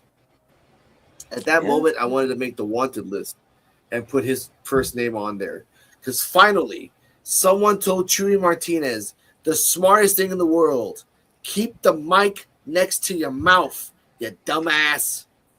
Anyway, Chewy Martinez being a sexist as well. Oh, who's that beautiful woman that you were with last week? Why'd you just can't say women? Why can't you just say person? Why do you have to make it beautiful? I mean, I like Latina girls. Should I call Latina girls, who's that ugly Latina girl? No. Dang. Don't be sexist, Chewy. It's the truth. It's the truth. Mean Gene never said that. Mean Gene was never sexist. You know why? Because he was smart. Chewy is not the opposite of smart. Well, actually, kind of is the opposite of smart. Either way. Then the woman comes out, Kaylee Quinn. Oh, I'm going to bring something new to Evolve. No one's going to ever see it coming. And then at that point, Cutler James comes out of the darkness with the dark stick music, just kind of like they teleported him there. He passes by Kale Dixon, thus proving all that promo was for shit because you a bitch. And we're going to stop it right there. So, TJ Wolfie Terrell, your thoughts on the promo and the fact that Cutler James treated him like a pimp passing by through the wall? Get out my damn way. Yeah. Yeah, that promo was something. And man, that black dude with that pinkish reddish hoodie, when that camera cut to him, he was like that uncle like a nephew, like what we do to you? Like that, Yeah. that was funny to me. And then that little girl sit there pointing their finger. That was clever, by the way. But it was something, and yeah, that good that he got on Chewy for that, because Chewy be doing that a lot with some of the people when he be interviewing. And good on him KO to put that on Chewy, because yeah, you can't take the microphone off their mouth till they get done. You gotta get their time. So give them their time to talk. Yeah. You take the microphone That's right. from them, like you gotta make sure to get their time first. So good on KO for that. But yeah, the girl, it's just see what she got going on. So hope she start getting in the ring soon. So yeah, so hoping to see something from her, and god dang color. That's all I gotta say. God dang color. Yeah, it was dope. Yeah. I love KO, man. You know what, KO? I love you, man. I love you, KO. Thank you, KO. Thank you, KO, for showing that piece of crap what it means to really feel like a piece of crap, because I seen it all over his face. I seen his little sissy mannerisms that he was showing. Oh, Lord. His feelings was hurt.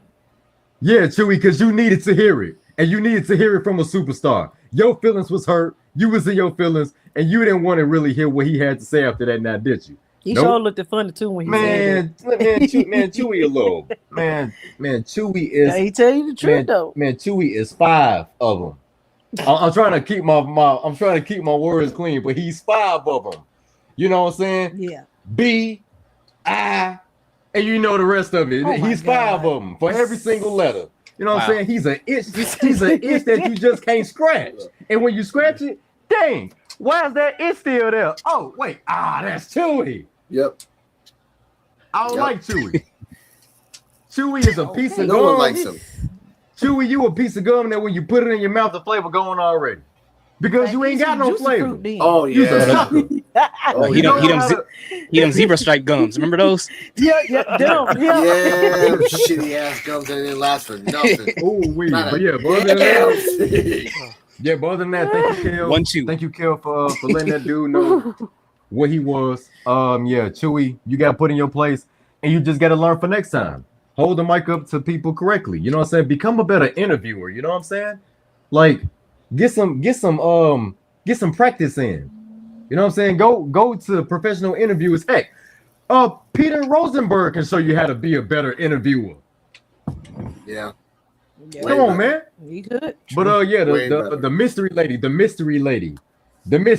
not beautiful lady. The mystery lady came out. She said her 2 cents, and then yeah, Color James came out, or James Color James came out, and yeah, it was dope. He owned the room. But yeah, shout out to Kel Dixon, man. You did your thing. Oh, but that was funny with the dude with the red hoodie. That was funny. Like the dude with the red hoodie, his feelings was hurt. He was like, "You feel this way now? Now you feel this way?" Exactly. That man was upset. He was upset, man. And that little girl was the MVP. Both of them were the MVP of that whole right side of the ring. Like, I loved it. Like, just giving him the middle finger, but can't give him the middle finger. But like, no, I genuinely am underage, but I'm giving you the fuck you side. Like, that's chef's kiss. That's real 80s heat. I look Brooke Jensen can have that. Yes. Yeah, and he got booed like bad. Yep. He got booed terribly. He did. I loved it. Mm-hmm. Boy, just wait till LA Knight leaves WWE. Ooh. Yep. Just saying. But either way, I understand that. Now, Cardi M, your thoughts on the Kel Dixon promo and just some bullshit.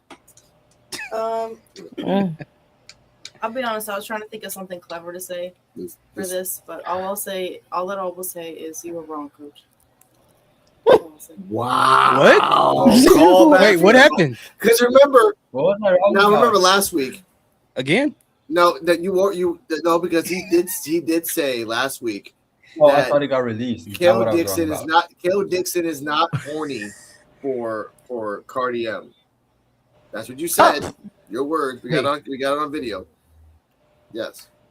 Is that what he's wrong? Kel Dixon's not horny for Cardi M, and then Cardi M just anyway. Here's these thoughts. Your thoughts on that promo. What is happening? I don't know either. What? We watched the show, ladies and gentlemen. I feel like I'm missing something. Hey, to be honest, Mark, the day LA Knight does decide to they have a contract signed, I hope he don't sign it. I hope he don't resign. Yep. He gonna be New York Knight. AEW. Oh, wait. Watch. I knew you were. But as far as what's his name, Kel Dixon, right? Yes. Okay. So first and foremost, shout out to the fatherless. He's a content creator. He's always on. He has like the cowboy hat and the glasses and the beard. He shows up like all the time on Evolve, going crazy in the crowd too. So shout out to him. But the Kel Dixon promo was cool. I love the fact of the little girl, the guy in the red hoodie going crazy. I like the promo, but when it comes to wrestlers, at least for me, when they talk about their sports acumens, it don't really hit for me as I think they think it hits in their head. Like every time I hear someone talk about their college or whatever, it's almost like Al Bundy talking about Poke High, like what they used to do in the past. Like, in third grade, I was a dodgeball champion in third and fourth period at middle school. Like I personally do not care. I care about what you're going to do here, and I'm going to be very interested to see what he can do. And the two of them kind of give me, not from dancing, like a Fandango Summer Rae type of vibe with them two. You know, you got the guy with the glittery shirt, and you got the blonde girl next to him. So I don't know if that's what they're going for. So I want to see what they're going to do with it. But like you said, Cutler came out there, hey, you know what? Your promo does not matter right now. I got a match to have. So, and Chewy, please stop irritating my podcast mates. Leave him alone. Okay, we don't need this type of negativity. No, it's fine. It's fine. Like I said, he liked my post. I told him right to his face on the Twitter post, like, hey, you know, he called you out for not holding the mic up right. He liked it. I don't know why, but I will say this. To give you a reference, it's been compared. I've seen the comparison as well. Imagine Kel Dixon as Jeff Jarrett, and imagine Kaylee Quinn as Tori Wilson. So that's what that is. Like, imagine just a guy trying to be a dick. Like, he's being a dick. Yeah. He's instead of being a country guy, he's a baseball guy. So that's what I mean. Like, you know, that's what I mean. Now, Coach FCHW, FC means full custody. Now, what's your thoughts on the What? What are your thoughts on the Kel Dixon promo? Full custody.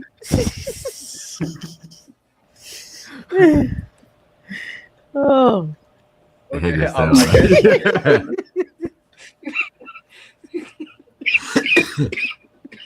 Lord, if I kill, but the kill he didn't thought so. I try to get it. I know.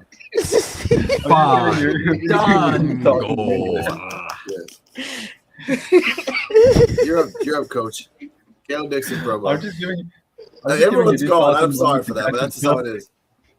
I was watching you play the game. I was watching you play the game, baby. Oh. I just had to get a closer look. Oh my God.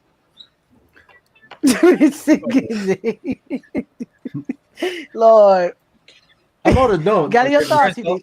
Gather your thoughts. Gather your thoughts. Okay, I'm sorry. Let it out. Come on, Coach. It's fine. Okay, first off, this is to Cardi M. The fact that you keep thinking about it means Kel Dixon has been in your head. So the question isn't if he's horny for you or you horny for him. Oh my. What's in your head? In your head. Zombie. Zombie. Yeah, wait. Oh my God. R.I.P. Dolores, man. I love that woman. That was my crush when I was a kid. Boy. There was mine too. Boy. Yeah. Plus the last Lawrence set, but she was crazy. Beautiful song, but wait. Start. Oh my God. Okay, Coach. Yes. Okay, you predicted it accurately. Kel Dixon and I are in love, just like you and Anya Rune. That's all I'll say. Okay, just leave it. Leave me in my privacy. Yeah. In my fair. Oh my God. She says that while this is the weirdest episode ever. What? He says I know, but you know what? I have to. Alex understands our love. It's 2026. I just live life. Now, Coach, once again, your thoughts on Kel Dixon and the. And I need you when I want you, and I need you, but he wants you too. And girl, you know it's tight. Oh, Yeah, I this was is what I mean. thinking Terrell needs to be on about Mad TV. Yeah. I was thinking about R. Kelly. Keep it on the down Oh, down low. no. Xristo, what you over there doing, man? He's on this crying. We already You got want like some 10 minutes on this thing. 12 play? Okay. 12 play? Okay. Oh Sing my it, God. homie. Oh, Lord. All right. I love that Okay. Yuri's thought Okay. still after the cover. He's Jesus. still going. He's still going. Okay. Why is it your nickname? Full custody. That's Let's crazy. come back. That's crazy. Let's get back to Coach later. Shauna, your thoughts on the Kel Dixon promo. This is going to this comedy league. Yeah, so the Kel Dixon promo was okay. Just kind of introduced who he was, kind of for those that didn't know before, introduced his new character. The thing with the mystery woman, I wanted more. It's just like she just came out and was like, "Hi, I'm here. I'm a valet. Are you the women's division's not how have we not seen you? Are you a valet? Yeah. Are you gonna put your name in the ring for things? You were just kind of there." So it was just a meh promo for me. Like, this was the one part of the night that if I had to like rank everything, it was probably at the bottom for me. I just was like, okay, we get who you are. Who are you? Like, what are you doing? Are you in the women's division? Are you valet? We don't know.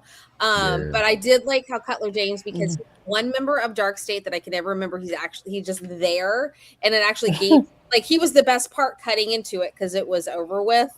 For that to kind of maybe give him something outside of just being the most boring member of Dark State. So for me, it was like my least favorite part of the night. I was just like, what is happening? Why is this going on? This could have been a vignette between the two of them. I think it could have been a vignette more, just to be like, this is who I am. Here I am. Here's my partner, whomever. And then it could have gone on. It didn't need to be an interview or anything else.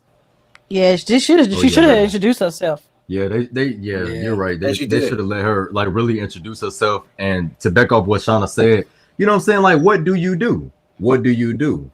Are you his friend? Are you his secretary? She said business partner. When you bake, Business business partners. Oh, so what y'all do? Do you bake cakes and do he eat them too? Hmm? Do you eat the cake that when you bake with it? how Chewie introduced her. That makes but how Chewie introduced her didn't help either. It made it sound like she was like a woman of the night or something like that. Yeah, he licked his lips. Because He licked his dumbass. lips when he said it too. He licked his lips when he said it too. Oh, okay. Yeah, he did. He licked his lips hard. Yeah. At least he didn't have the Lips for microphone. anything. Yeah. At least he didn't have the microphone any lower this time. You know, like he did that last couple of weeks. You know, muscle memory, having it low to the, having it low like that. You know. Oh my God. Yep. Now, EOD, your thoughts on this promo? Because we'll talk about this for another 30 minutes, like crazy. Yeah, I thought the promo was pretty good. I know I said this last week, but I've learned more about Kel Dixon in the last 2 weeks than I ever did on NXT. Like all we knew he was part Chase U, but he didn't really have a character. So I do appreciate the promo. Yeah, he flubbed a little bit, but it was okay. I will have to say, I know Here These Thoughts doesn't like it, but Marriage Children is like my favorite TV show, and Al Bundy threw them 4 touchdowns. It wasn't even one season either. It was all in one. Wait, game. what's your favorite But, TV show? Married with Children. So, I like don't that ask show. Don't I love that Oh show. yeah, that's Oh, a classic. That's a classic. I was 7, and it definitely was not age appropriate at the time for me to be watching it. Heck. But I really did like him just introducing himself to the crowd. Yeah, the fan participation's ridiculous in this episode. And yeah, I do kind of wish that Quinn would have like said a little bit more herself. It's like she just kind of came out there like real quick, said a couple things. But I do think we might be on the precipice of a change. I know I said this on the Evolve effect of sorry, my device just went off back there. So I think my internet must have cut off or something. But anyway, what I was gonna say, yeah, because we have like valets going on now, we got crowd interaction, like more crowd interaction participation. We got better maybe video equipment. It seems like maybe when NXT first started, how it started kind of to try to get on a little bit. Maybe that's what Evolve is about to become now, like right before it kind of, start, having their little takeovers or whatever the case may be. Like, I think something's brewing here with Evolve. I think they're kind of cooking right now. So, I don't know. We're seeing new things on the episode.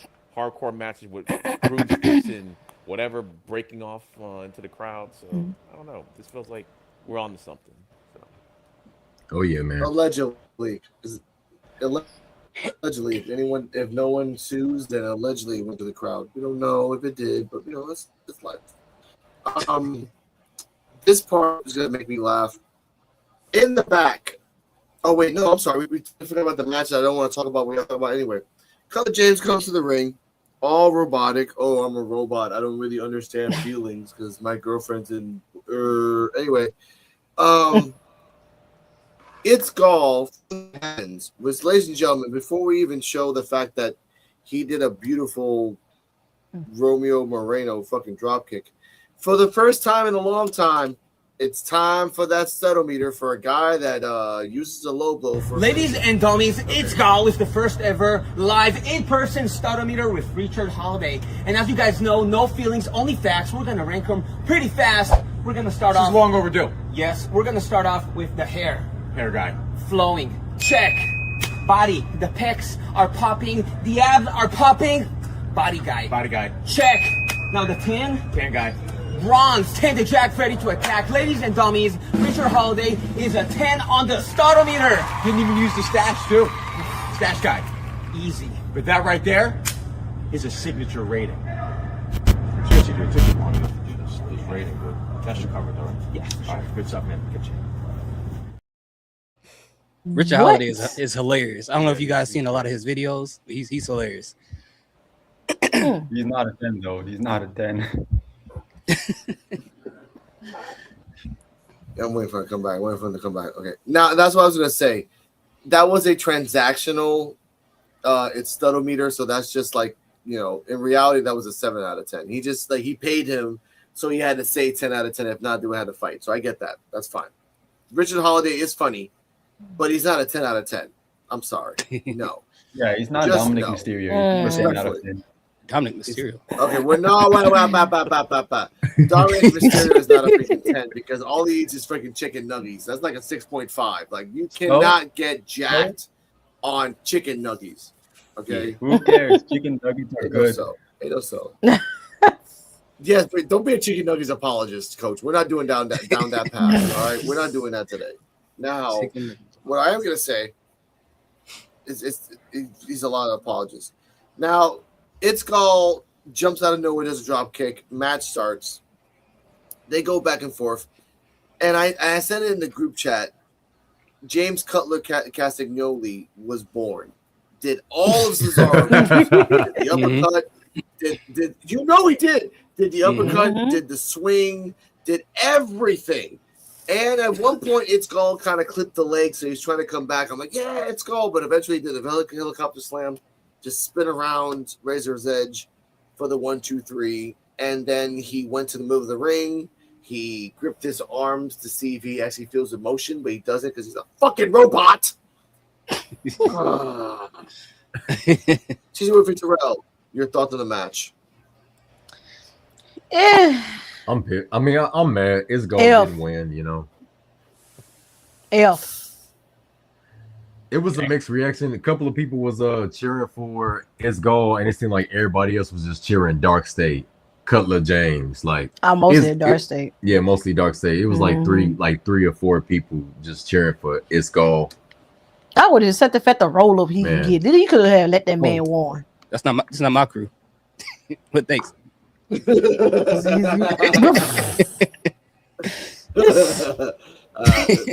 That's crazy. F though is F. An F? Did you just say an F? You said an F, baby? Yes, you gave it I F. rated that match F. You said you rated it an F? Oh, man. They should have won. How you gonna let that man lose, man? That's F. That's the first time that CJ Wolfie has ever rated a match an F. Cause that's crazy. I ain't like that. I ain't like that. You didn't like it for real? I ain't like that. No. Have you ever given a match a C? I don't think I've ever heard her give a C to a match. Yeah, she has. I did. Oh, she has? I did. No, you've given a match a D, a C, but never an F. Wow. Yeah. Should let I mean, it is disappointing, yeah. I don't like it. Clip that. Man, it's Gold, my dude, and the way that they booking him now is pretty crazy. Because it's Gold is talented, man. You know, he's dope. Yeah. It could be some type of shenanigans, I don't know, but it's Gold. If you watching, you know how I feel about you, man. You know, we went back and forth a little bit, and you know, in the on IG or whatever DMs. You a dope individual, man. He know he is. He wrong. He know he's dope, bro. He is. It's Gold. It's not. No, it's not. It's dope. No, it's Gold. He know he's Gold. You know. Exactly. Yeah. You dope, man. Like they booking him. They booking him all weird. Then he came in like Batman. Right. Man, He came and jumped the man. I was like, oh, he's winning. I'm like, he's winning. He said he want to get this W. Last week he said he needs to prep. Yeah. So you know, Batman when he preps, it's game over. Ain't nobody beating Batman. Hey, Batman to me is still the most dangerous character in DC besides Elastic Man. Elastic Man is like God mode, but that's a whole nother story. But man, I'm thinking he's gonna win. Let's not start this conversation because I'm not gonna agree. Okay. Oh wow. Okay. Let's go down the line. Let's go down the line. That's fine. Hear these thoughts. Your thoughts on the match. Yeah, it wasn't my favorite match of the night at all. And you're right about Cutler James. He is a full robot. He's like when you create a character in a fighting game, you can't pick each move. You got to pick an entire move set from someone else. So he got the Cesaro starter pack, and that he did was literally Cesaro, and I hated that because I loved Cesaro when he was in WWE. Still do now, but him doing all his moves, he has nothing of his own. He's just, I don't know how to explain it. But it's God losing another match like that. Like Terrell said, he came in like Batman with the drop kick with all the lights off. I thought that was pretty cool. And I was like, yo, he's about to win this one. If he don't taunt one time in this match, he's going to win it. And he taunted one time, then he lost. And that's very unfortunate. And if they're trying to use this as an opportunity to get Cutler James over, I think the crowd cheering for Cutler James isn't going to help because now they're probably going to push him even more. So this sucks for its goal. Yeah. I don't know what to say. I mean, I think CJ Wolfie gave it my grade too. It's somewhere in the DF area for me. Like, it was a solid match, but it didn't need to happen. And this is the moment I feel like they could have took this match out and they probably could have put the celebration for the Coquito Lions right here. This would have been perfect. Yeah. Yeah. If we were getting this ending, give it to us next week. Give us celebration today, and next week we get the loss. It doesn't matter. As coach, your thoughts on the match? I am waiting for your review because this is going to be very interesting to hear what you say about this. I'm going to give it a B because this is the most entertained I've been by Cutler James like ever. I didn't hate this. I think it was pretty entertaining. I think the only reason I enjoyed this is because I know all of you are in love with It's Gal, and I like seeing your reactions whenever he loses, and I think that makes me enjoy it. That's some hating stuff right there. That's crazy. That is some. Oh my god! No, that's not that's not the button I was gonna press. This is the button when he said this. This is how he really felt. Like this is. Oh my god, this is wrong, man. I'm hard. I'm rock hard. Oh my god, this is okay. Okay. Wow. Okay. Lord. Yeah. No, it wasn't that close. Yeah. Now y'all hyping his head up. It was not that intense. Lord. But I will say this. I mean, Cutler James is good though. I ain't say he was bad. Yeah. It was disappointing. I really thought that his goal was going to win. He needs his own. Like he don't need to be copying Cesaro. That's the only thing I'll say. I will say though, if he was ever going to copy someone, Cesaro isn't a bad choice of someone to copy. I mean, it's not like he has a moveset that's distinct on his own. If he is going to copy someone, I'd rather have him copy Cesaro than, I don't know, like LA Knight. Not that LA Knight is bad. That's wow. That's a weird. Why did LA Knight get it? Yo. Dang, that's crazy. I promise I'm not being disrespectful. I just think Cesaro has a more physical or like more interesting moveset than LA Knight. He does. Yeah. He actually does. It's just boring. That's what I try to mean. It's not me hitting on LA Knight. No, but Cutler is not like Cesaro. That's the point. I want to say, like, Cutler's copying his moves, but Cesaro was unique because he was skinnier than Cutler and stronger than Cutler. Like, you're not him, dude. Yep. And quicker, hell of a lot quicker than Cutler. Yeah. But Cutler James doesn't have anything anyway, so if he's gonna have to copy someone, at least it's someone good. Because right now he's nothing at the moment. So basically, because Terrell brought up Tekken 8, and I'm bringing this all back, he's the character in Tekken where he's like a wooden structure that copies everybody's. Oh, Mokujin. Mokujin. Oh, yeah, Mokujin. Yep. Yeah. So he's Mokujin. He copies everybody. Bringing it all back, ladies and gentlemen. 1 hour and 30 minutes later. I love it. Shauna, your thoughts on the match? I'm still salty that Itzgal lost. I thought for sure this was going to be his win. And the thing that's getting me with everything with Itzgal is if they're working on and I said this earlier, if they're working on turning him face, they need to give him a win. And even if it's not, or if they're building to him having a huge win at some point like this, there's no way Itzgal is going to name the opponent and he beats them for that moment. But if if they're trying to maybe get him to there, he's got to get a win somewhere. Maybe it's a fluke win, maybe it's a luck win, something. He's got to get a win there. And, you know, he did that really funny promo that was the emotion muscle was hurting, you know, like that was really great. You know, he did the one for the mint condition open challenge. So it's kind of like, can we have something there? I don't know why. I don't know if maybe just because of now Dark State's down to 3, that's why they brought Cutler down here to kind of get him a little bit more something because it's only a trio now instead of, you know, 4-part up in NXT. I don't know, but they got to do something with Gall. They have to give him a win. If it's a small win, it's a win, but they've got to do something because with this character and what they're doing with him, the fans that are behind him are going to stay behind him, but slowly but surely they're going to erode away if we don't have something for him. And he, like, I met him. He is personally like the sweetest, funniest person that I met that night. And he's great. And I just want the best for him. So I think that's why I'm a little bit more salty because they just something. I like, even if it's a fluke win, like give it to him because I think then his character, he can run with it and stuff. So I don't know, just still salty. I'm not gonna rate the match because I'm just salty. Okay, so F automatically. That's fine with me. That's still a rating. That's what it sounds like to me. No, what's in this? All right. You guys know I like its style and everything, but I'm gonna actually agree with Coach over here. Like I give this match like a B. I really liked it, and it's my opinion, but before y'all remember, y'all keep saying that Cutler is like wooden, but remember his character was actually the opposite of that on NXT at one point in time when they actually. Because remember, I used to call Dark State like Timu Nexus is what I couldn't stand Dark State.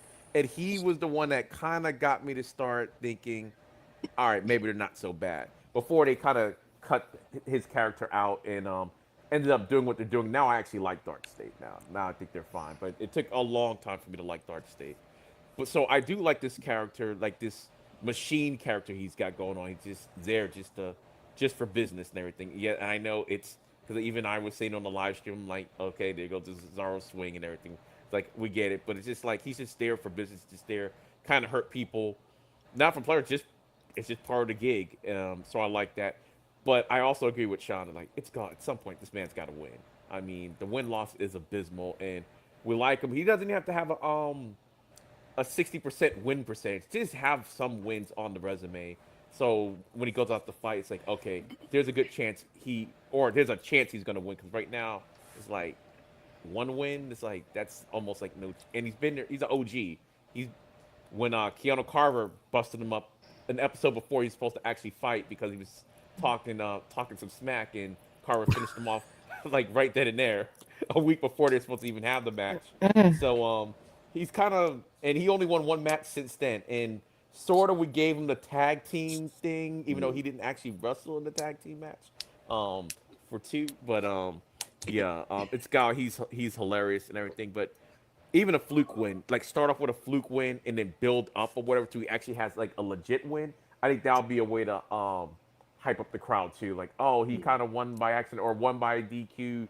That wasn't like his fault. Oh, we can build off of that. The next week he does something else that's a little bit better of a win until he actually maybe gets, like, I guess at this point, Cutler, and actually beat Cutler. Because eventually he's going to pick Cutler up. Because you notice he's trying to do the put him on the shoulders, but the quads aren't quadding at the time. So eventually, I think that's kind of like the Anya Rune thing. Eventually, he's going to get him up there, and maybe. But at this rate, it's like he can't just keep going to this guy and just keep losing. Not like this. But it was a better match than the match he had last week. So it actually, he really did look like he had a chance. Like Hearing Thought said, as long as he doesn't showboat, and he didn't really showboat the whole match until the very end when he got caught and everything. It's like, yeah, he did one pose too many, and that was his downfall. So I thought the match was good, and I do like this killer mentality that they got going on with Cutler right now. So okay. And also, if you think about it, I said this earlier too, they're having him do dark matches on NXT. So they see something in there, him. Yeah. They, you know, they know that there's something there. They have something. They wouldn't be putting him there if it was that. So it's like, if you're having him go do these, give us something here, you know, so you have support, you have faith in him. So let's see it happen. True.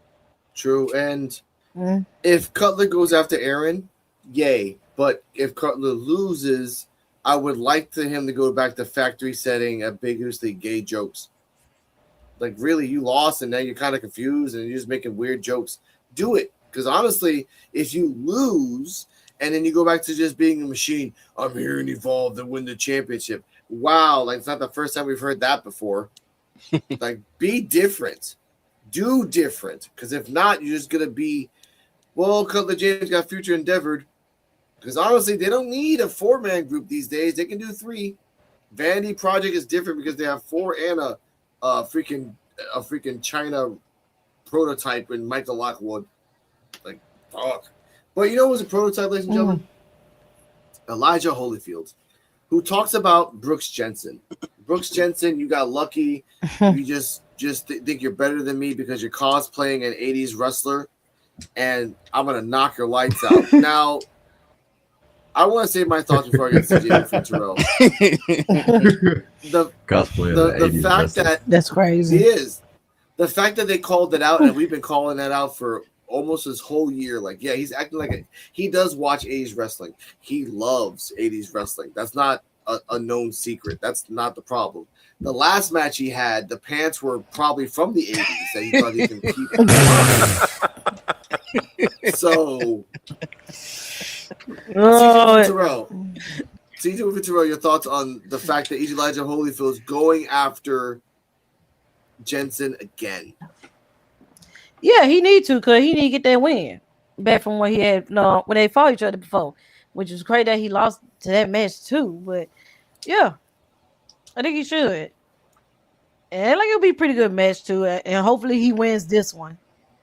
But yeah, Bruce Jensen. I used to be behind Brooks Jensen. Bam, like bam, I used to be a fan. Bam. I really used to be a fan of his. I was a fan of his, but I don't know now. It's like I don't know, man. I can't stand the bam, like each time. Yeah, because it's like he does it too many times. Like when he started doing it too many times, that was it for me. It's like, yeah, man, I can't. Yeah, I don't know. This is not the Flintstones. Like, why is he? How are these grown men and women?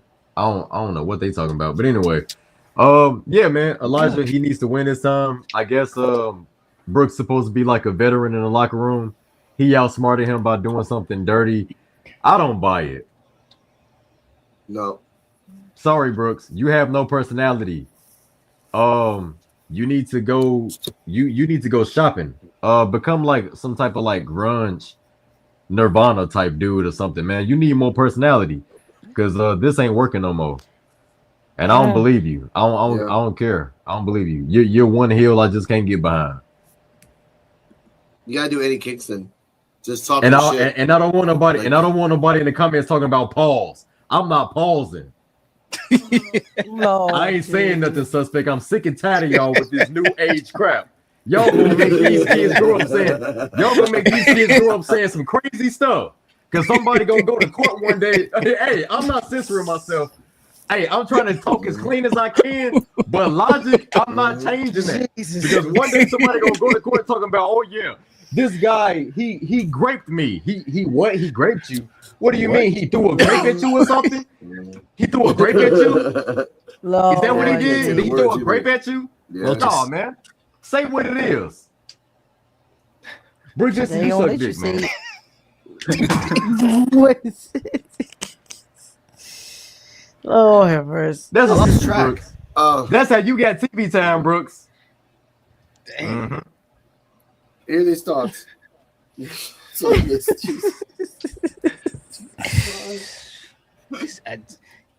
Hey, I never knew someone was so desperate to make it to the top of Evolve. That's the first time I heard someone do it. Oh, that ain't the first time. Hey, you know, Sammy just became champion, but you know, he was man. at his second. He was at his second home, so you know that don't count. He was at his second home. My God. we talked about that. Yeah, we talked about Oh the yeah, and then another thing too. People arguing about Sami Zayn becoming champion in Saudi Arabia, talking about they predicted it first. The whole IWC saw that. I'm just saying. Yep. Yeah, they did. It was in the stars. Everybody saw that. Clearly. It was only one Everybody reason it saw was a that triple threat coming. match. It was only Ain't nobody one reason. predict that. Everybody saw that coming. Come on now. And everyone knew that Brock wasn't going to go to Riyadh to fucking nope, not enough money for that. I'm good. I'm going to stay home and kill some deers for my daughter and my kids and feed them food. That's what he does. And I'm happy with that. But Haley's thoughts. Your thoughts on Elijah Holyfield, Brooks Jensen? Yes. Yeah, I thought it was funny when he called him like he was cosplaying as an 80s wrestler. He was like, what do you say? He's like, I come from a family that if we don't fight, we don't eat. I'm like, dang, bro. I can only imagine how dinner was every night at their house. Like, you too beat up to try to eat nothing. You be hurting.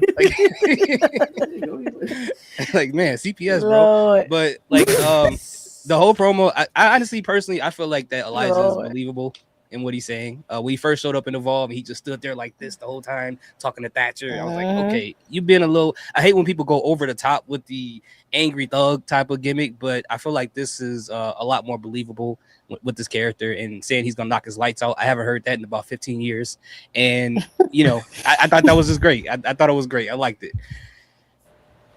That's true. Coach.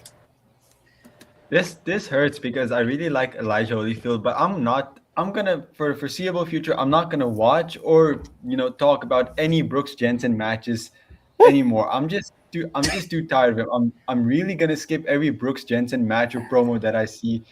I'm sorry guys, there's gonna be bad reviews then, but I'm not gonna do it anymore. I'm not interested. Like, yeah, I don't know what there is to say about the guy. We've told him to change for the past year now, and nothing's happened. He's still the same character he was back then. Except different I don't pants. see any. It's the same pants. It just got less. It's not different pants. It's less pants. Dang. So yeah, there's nothing more. If you should just get a gimmick change, become a cashier, make that your gimmick. Like, out with like a cashier. Now that would be the 80s when they all had like regular occupations as gimmicks. That would be the 80s. Lord. That would be more entertaining than whatever he's doing now. Imagine he arrived late for the match because he had to finish a shift. Oh yeah, you should hit him over the head with the cash drawer and all the coins come out. That would be crazy. That would work. No. Literally Right, anything would make him more interesting than what he is now. Sorry, the cashier is. Yeah, so I think it was really great to have this promo because I think we're finally starting to see Elijah's character because we really haven't seen much of his character yet because there's really those interviews like the VIP section, so it was really great to see him like cut a full actual promo. I'm sad it's going to be with Brooks Jensen again because he just annoys me. The whole bam, bam, bam thing just goes right through me every single freaking time. I'm like, dude, shut up. But I think it'll be really good. We may get a trilogy out of this. We may just get one more match. But the thing that I liked Elijah's promo, the thing I am dreading is Brooks' rebuttal promo that we will probably get next week. Because who knows what it's going to be. That's what I'm not looking forward to because it's just going to be Yeah, exactly. He's gonna like, and but I think it'll be really good to see them go at it again, and maybe Elijah will get the win. We can move him on to someone else. But I thought it was really good, and I think we're finally getting to see his character and his character developing. So that's what I really liked about it. When he say "bam bam," he sound like he's scared to say it. Yeah. All right. For me, first of all, I got about like 20% left on my phone, so if it hangs up, then that's that. But I actually like this promo. This is like the first time we actually seen him like do anything like this, and I thought Elijah Holyfield was impressive with his promo, and I'm just glad it was like slightly different. I said it earlier on the Evolve Effect that he's not going to be a Keanu Carver clone. He's like his own thing. It's believable with him, and I do like the fact that he brought up his background at Georgia as a running back, and Brooks Jensen, the man from Alabama. So for those who don't know, Alabama and Georgia college football teams are big rivals. So I did like the fact that they that's a good point. They brought that up. But yeah, call him the fake. That kind of took me out. I was like, oh, did he go there? But I mean, that's what he is. He's a like a throwback to the '80s type of character. So it makes sense. And I do agree with Shauna. It's probably going to end up being a trilogy, probably.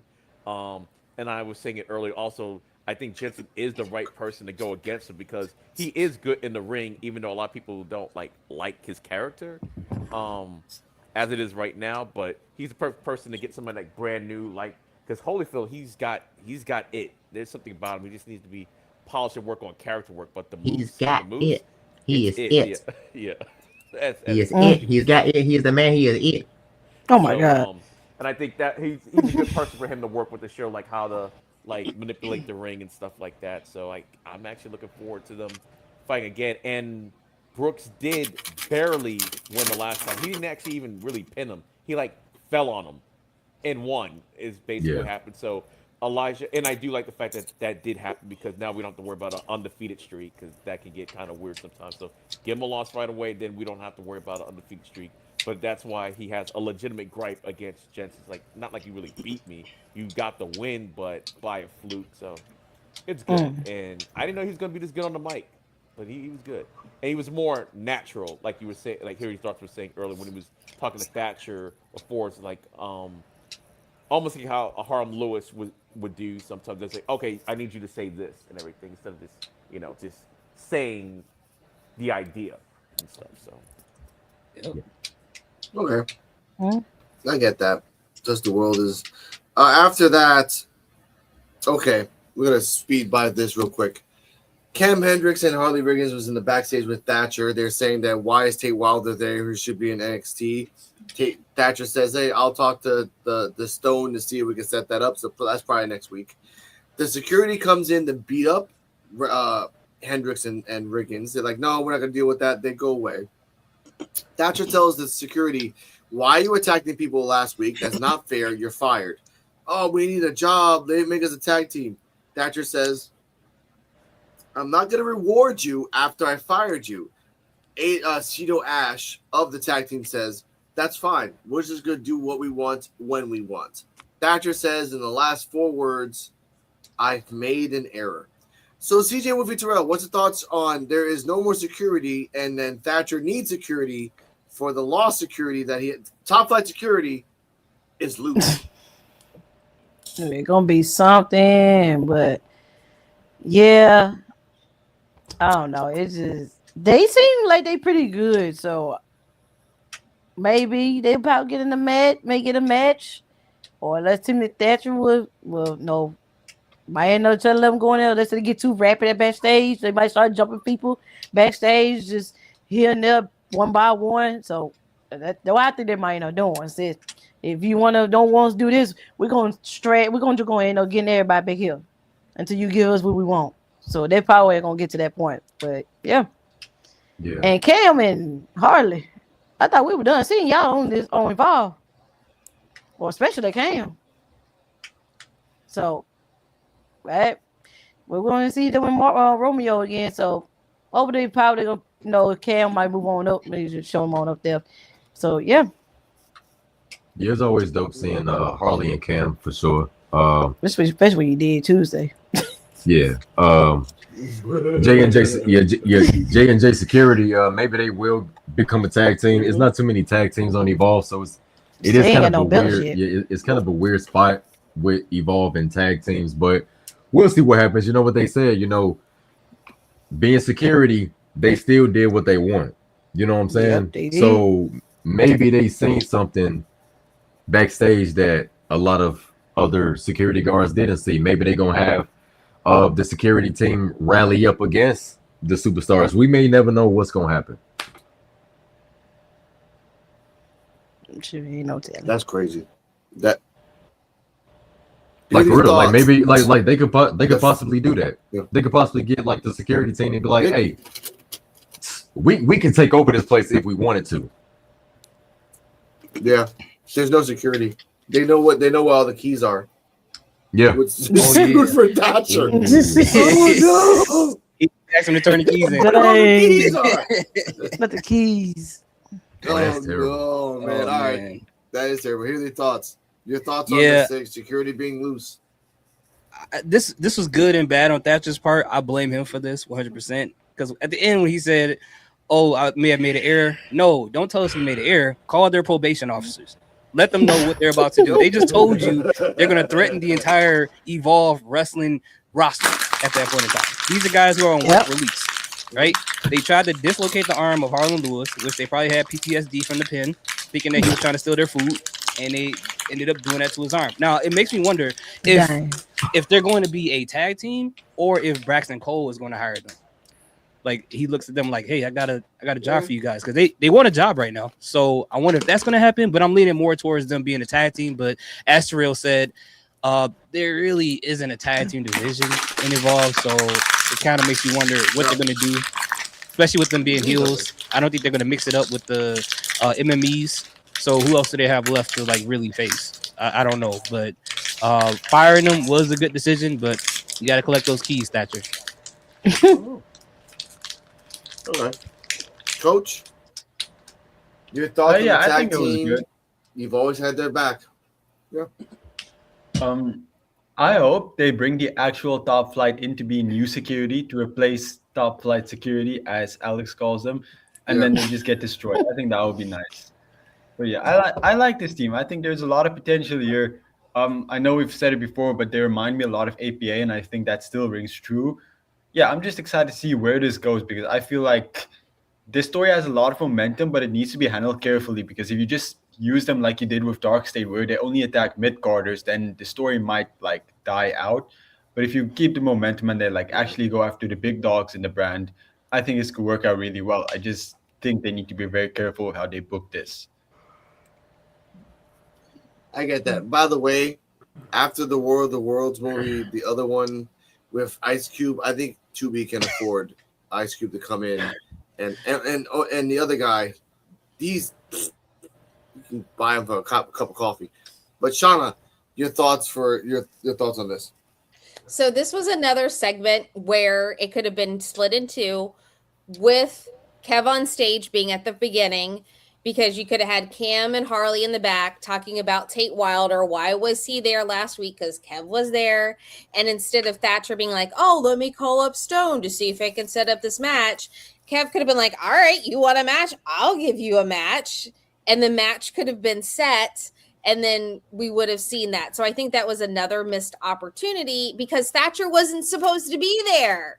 So I think we could have had Kev on stage set the match and not have to be like, well, if Mr. Stone approves it, we can have this match.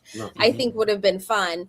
And then the second part with the security, we could have seen something. I mentioned this like after Succession or right after, if Thatcher wasn't supposed to be there, going on with the security, being like, okay, because this is his fault. He never once pulled him in for any like disciplinary action, any like coaching or anything like that. He could have been like, hey, this is all on me that you did this, and fired them. But I think now they're just going to come back and terrorize. I don't think they're going to, if they're a tag team or they're not, I think they're just going to come around and just start terrorizing. And I think they're going to do it at random because now they think they can get away with anything. So I don't know if they're going to go after anyone specifically. But I did like the segment. I just wish it would have been done more in the continuity of the storyline with the GMs at the moment. That's true. EOD. Yeah, I agree with Shana on that. All they had to do was basically put like early last or after Succession, early this week, and because he was supposed to be on a scouting trip, and really just because you're on a scouting trip didn't mean he had to be gone the entire 2 weeks. Like okay, like he came back to the office or whatever, so it could be like earlier today, so he's not going to be there for the taping, but he was there earlier or something like that, or even his trip got delayed somehow, like weather thing, like something happened, so he's here because of whatever. Just a little blurb on the screen just to say that, and that would have pretty much fixed everything. Um, I do kind of like the idea of top flight security now that they're fired and they're not active wrestlers. Braxton Cole puts him on the payroll and everything, and that's just a way for them to have him around still. That could be something that gives them something fresh to do and still do all the terrorizing thing until the point where, okay, now we're going to have to actually have y'all in an actual match because y'all just going around just doing whatever y'all want to do. So that's fine. Cam and Riggins, I always like Cam and Riggins. So I know Cam is on NXT, but I just like the pairing, and I think maybe they like the pairing too. The fact that they're still putting them together on Evolve, and as long I think I said this on the Evolve Effect, as long as they don't have Cam actually wrestle before he wrestles on NXT, because on Tuesday he said he's about 63% healthy and everything, and he'll be back in a couple weeks on NXT. So don't have him wrestling on Evolve like this entire time until that happens. Like at least Pickles. if it's like at least one episode before the NXT showing or an episode after an Evolve where the wrestling, but don't have it like too far in advance for that. And I like the fact that they're like, oh yeah, well Tate's supposed to be NXT full time and everything. So he's like, okay, well let me go talk to Stone, which is his boss anyway, but he also is in charge of NXT, but his Thatcher's direct supervisor. So it's like and see what he could do. So maybe we might get next week or maybe the week even after. So I kind of like how they set up. The one thing was just the fact that Thatcher wasn't supposed to be there, and as long as they cleaned that up, that would have been fine. But they didn't. So Yeah. that's all. Now, before we get to the main event, I want to say this to Gabe Sapolsky directly. You have up until again, I'm not the executive producer. I don't put money in this show. But for 66 episodes, you have been masterfully great in storytelling. 67 is the one that you kind of flubbed. Fix 68. All you got to do is say, hey, I was on the way out to the airport, but I had to get stopped because I had to do the cam hand. Like, that's all you got to do. That's it. Kev on stage. If you're so loving wrestling, come back, do a couple more segments, and then leave. That's it. That's how you fix 68. But ladies and gentlemen, time for the main event. Mog Squad in all gold versus ID 1.0. Cappuccino Jones in all gold. ProWrestling.net compared him to the Human Tornado from PWG. I haven't found a picture of him, but I kind of... That's a good point. You kind of see it. Yeah. That's a deep cut in PWG. It He comes out in all gold. And here's the part I love. With the Monk Squad, they still do the fucking ring around the rosy thing. Like CJ Val's in the middle, and they run around a circle, like ring around the rosy. I'm like, you guys are just children. I love this. You guys are high school guys, but without the torture of being dicks. So match starts, and I'm just gonna talk off eliminations. Marcus Mathers in the Philly blue gear gets eliminated. Then Cappuccino Jones gets eliminated, and it stops at Holloway. So I'll start backwards. EOD before up until Sam Holloway. What are your thoughts on the match? The match was really good. It told a really good story. Like Mazarus, I said it before, he's really, really good, and it's kind of a shame we haven't seen him as much. It's not like he hasn't been wrestling; he's been doing the ID stuff and everything, but just him being back was great. And what did I call him? Velveteen Jones or Cappuccino Dream, because the new outfit, I like the new outfit and everything. It's pretty cool, a new look. So hopefully, I wonder if he's going to get a new or a tweaked character with the new look. I was more surprised than anything that he got pinned. That's what I was more shocked about. That I really thought Cap as one of the OGs and potential championship contenders, I thought he was going to be the last person in there. But the Monk Squad, they looked great. And yeah, the fact that Max wasn't out there this time, he was out there cheerleading them on and everything. He did a good job. The Monk Squad, they're becoming a problem. They're really becoming a problem. And I do like how Sam, they set it up last week because he is he's a monster. They hurt him last week when he went into the steps. So that played a part in him when he even came out. He's wincing and stuff like that. When he does his high power moves, he's hurting himself doing it, but he's trying to power on. So I liked all that. So.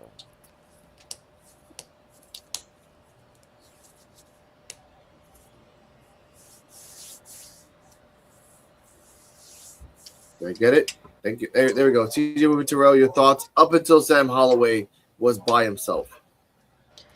It was shocking to me that literally both of those, Cap and Marcus, got eliminated before Sam, and then he almost the injured one out of the whole team. And I like they really gonna sit here and do a clean sweep on this match. So I like, okay, so I guess this is good though to pull up the Mod Squad because they running things in Evolve right now. They the new thing right now. They pretty much like the Vanity Project. They running things. They gonna get if they get more tires, they'll try to get all the tires. They put more tires down there. So they doing their thing right now. So yeah, it's the new ones going over to the old. So yeah, man. Y'all move to the side. We taking over now. Oh yeah, definitely the Mog Squad. It was definitely main man energy on full effect. Mm-hmm. You know what I'm saying? We seen it. It was a clean sweep. There was no competition in the ring for them. I feel bad for them. Cappuccino Jones, I did like the attire too.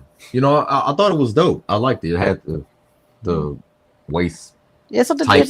different from it was pretty dope. Yeah. Nice attire. Yeah, Mod Squad won. Mod Squad won, man. You know what I'm saying? That's the only thing I really care about, honestly. Nobody got pinned. Yeah. It was dope. And I love the graphics. Yeah. The blue and green graphics. I love blue and green together. I love the way it looks. It was dope. And I'm ready for our main event. Yeah. It's kind of it was. I'm ready to give you. I'm ready to give you some husband and wife energy. Oh my god. Okay, anyway, living the life. Okay. Calm these down, thoughts. Your thoughts on this. Yes. Your thoughts on the match as a whole. Let's just add in the fact that Holloway was a monster, but still lost to the Mock Squad. Yeah, I agree with the attire, with the gold and everything, but I do like the order in which they eliminated 1.0 because Marcus Mather, like I'm with the EOD. I love when he's in the ring. He has so much energy, so they had to get him out of there first because he had too much energy. He can always, shift the pendulum to the other side no matter what's going on. Then they knocked out the person who seemed to be like the captain of the group in a sense, in Cappuccino Jones, and then they waited until the wounded giant was left, and then they just went after him like a pack of wolves. And I think they did that in the perfect order, and it just shows how smart the Mod Squad is, even though they're kind of like immature. And one thing I do love about Evolve is they know how to perfectly capture grown men being immature in a way that's very entertaining. And I think they did that well with the Mod Squad, and I kind of figured they would win tonight, but overall it was a really good match. I liked it. It was good. By the way, I want to give a shout out to Holloway. He gave a basically hard way elbow to Max Abrams on the outside. That was beautiful on the turnbuckle. He knocked his ass out. That reminded me of when Keanu Carver knocked out Jackson Drake, and someone said in the crowd, "Oh my God, he's dead! Why would you do that? I do remember that. Chef's kiss. I do remember that. It's beautiful chef's kiss. But Coach, your thoughts on the match as a whole? Holloway lasted. I called him the king of the choke slams. He choke slammed everybody. And shout out to the lightning bug CJ Valor. He did a chaos theory to Holloway, and Jakari Ball did a 3 amigos gut wrench suplex to Holloway as well. Coach, your thoughts? Yeah, you and Yudi's thoughts pretty much said everything I have to say. I think this has been the most impressive all the way showing we've seen on Evolve so far, and I hope they keep up this momentum. Yep. The only thing, it's not really sad, but like I do remember a while ago when Cappuccino Jones was getting a major push, and it seemed like he was getting ready to be in the main event scene and get a title, and to be eliminated second, it's not bad. I understand what they're trying to do. I just wish, he'd be treated more seriously, like a bigger threat. But it's okay. I still believe they're gonna book him well. I think this sweat pretty good as always. Love the Mog Squad. I think they're pretty much the new vanity project with how they're gonna rule Evolve. But again, let's get tag team championships on Evolve because the Mog Squad eventually they're gonna need more belts than what Evolve currently has. So we've all been begging for tag team championships. Let's just get it there. You have enough people on the roster to create a full division. So that's all. Every time I see a tag team match, I'm just like, damn, we really could use some tag team belts here. Mm-hmm. We do, and they need to say it eventually. Yeah. Shauna, your thoughts on the match as a whole? I really liked the match. I thought it was really good. The one thing I was really shocked about, and it makes sense and it doesn't make sense, I thought we would have gotten one Mog Squad member eliminated to give the hope that the 1.0 team was going to pull it out. Like, it was evident going into this match the Mog Squad was going to win. There was no way that they could keep this feud and this storyline going if they didn't win. But I thought at one moment, at least one member would have gotten eliminated for that hope that, hey, maybe the 1.0 crew does have a shot. But I also want to say congratulations to Max Abrams because he is the new WWE ID champion, which he did win at the ID showcase at the Nightmare Factory. So congratulations to him.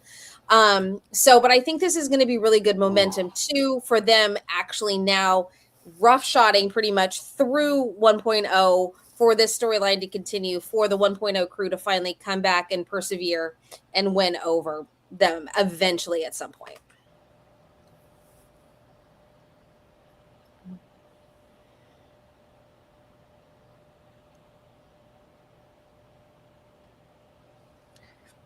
Yeah, the Chaos Theory was crazy.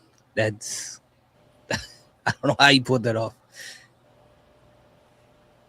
Yeah, and CJ actually at that event too had a championship match against Aaron. Oh no, we lost Alex. So he did have that match against Alex. Against Aaron. Oh yeah. Yeah, so he did. I've been seeing some highlights on his socials from the match, which was pretty fun. And I saw the picture of him and Max Abrams holding up their championship belts too. Sorry, be right back. That was a pretty cool photo. Uh-oh. Oh no. Then there were 4. It's just us now. Oh yeah, man. But overall, Evolve was good. Evolve is always going to be good regardless. To me, Evolve is always going to be better than the main roster. NXT is definitely always a good show to me too. Triple A too. Oh yeah, man, Triple A. Oh no, Triple A is in its own. Man, Triple A is in its own lane. Triple A is so dope. Oh my gosh. I said on the podcast earlier that this episode of Evolve reminded me of a Raw after Mania. Like so much happened, so much was set up. We got, all of these moving parts that worked well. It kept the momentum going. And like CJ said earlier, that DQ match should have been last week. It should have been last week. Like hardcore. Like, come on. It was a great match. And I think it would have been I would have rather had that than a match to introduce someone. Introducing someone should have been this week with Kale Dixon, and we should have had that match. They should have been flip-flopped 100%, I think. Oh yeah. And I wish they would have planned the whole Kevin on stage thing a little bit better because they're when they did that with Harlem Riggins and Cam Hendricks when they took over the entire show. So they have the ability to book someone being a kind of a guest GM in a sense because they weren't technically guests, but having someone else book the show, they're able to do it in a creative way. So it was kind of they did it with Big Jaw also. They did it with Big Jaw too. Yeah. So. That's why it was really weird how this happened. Maybe Kevin on stage agreed to it but couldn't be there. Like if you knew he wasn't going to be there. Taping since they did 2 days, maybe they did one day, then maybe the next maybe he wasn't available for some reason or something happened. Or they could have pre-recorded him saying stuff about the next matches, or I don't know, or pretend to be on the phone with some of the wrestlers, like, "Hey, we're gonna do this." Like, it was so weird. It felt kind of like just forced. Like, hey, we have him, but we don't have him for that long, and he wants to be a GM, and we want to give him but it's Evolved, but it really didn't feel like Big Jaw was a randomness, but at least the randomness felt sort of genuine with the jokes and all the stuff he was doing. Like this one's like, I'm a wrestling fan, but Evolve is so below you can't even hang out with us. Yeah. Okay, that's fine. All right, TJ Wolfie Terrell, tell them where they can find you and your socials and final rating of the show. Alex, before you go, I made a promise last week that I would tell all of you guys each one of my wrestling wives, and I did make a list. So I have the list here ready. So no specific order except for number one. Number one is obviously Kalani Jordan. She's my number one wrestling wife, the one I'm most loyal to out of everybody. Then obviously you guys also know Anya Ruin. She's obviously on the list too. Now there is one divorce because of a controversy. Lahidra, me and her got divorced. There's been some issues with her, so we had to split up. And then you guys are gonna notice a trend here with the next few people. It is Roxanne Perez, Lola Vice, Flammer, Catalina, Persephone, and Serena Linton. Good day. What do they all have in common? Okay, so all Latina. All Latina. They're all Latina. I know that's So who? They're all Latina. My girlfriend. Okay. Latina Marmacita. He said by who? And that's fine. That's fine. Like that's a good list. Like a lot of Latinas. That's crazy. I feel bad for Vonta the Unknown, Dina, Sterling, Kylie Quinn. That's it because that's it. That's fine. Layla Diggs is a unique.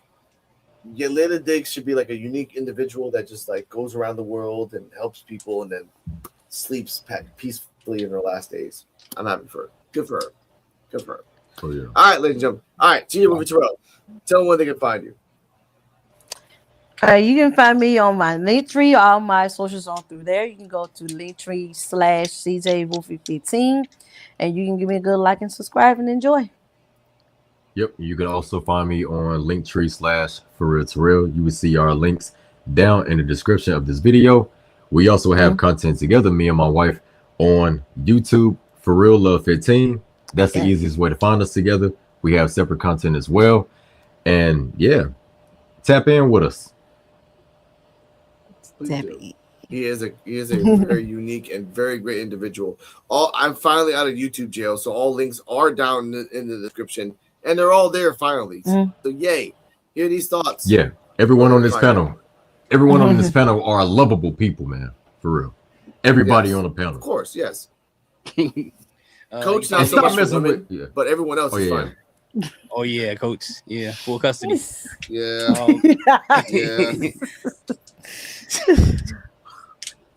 Yeah, you can follow me on Instagram, YouTube, TikTok. Hear these thoughts right here.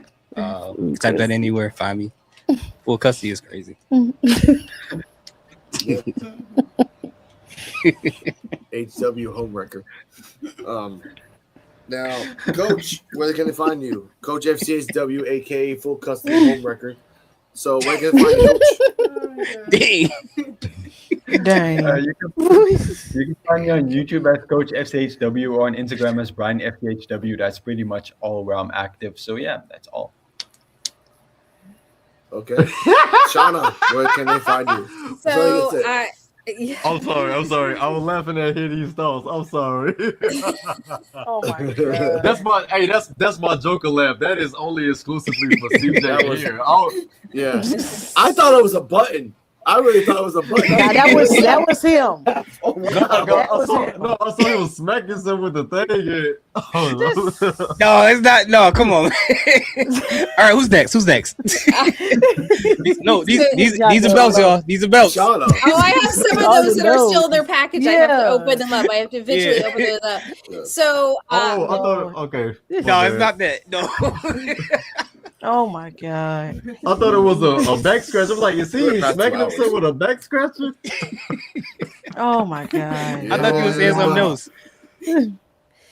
So yeah, I am on TikTok, Instagram, Threads, and eventually I will actually put stuff up on my YouTube channel that is just hanging out there doing nothing at Shauna Reads Horror for Evolve content, regular wrestling content, and horror book recommendations. Hi, EOD. All right, you can find me at linktree.end-of-days33. That's where you can find all my socials like Instagram, TikTok, Twitter, even though I only repost on Twitter. But my YouTube page is EOD33 Wrestling Hub. So you can find that on there where I do the live watch parties for Evolve and other WWE shows. So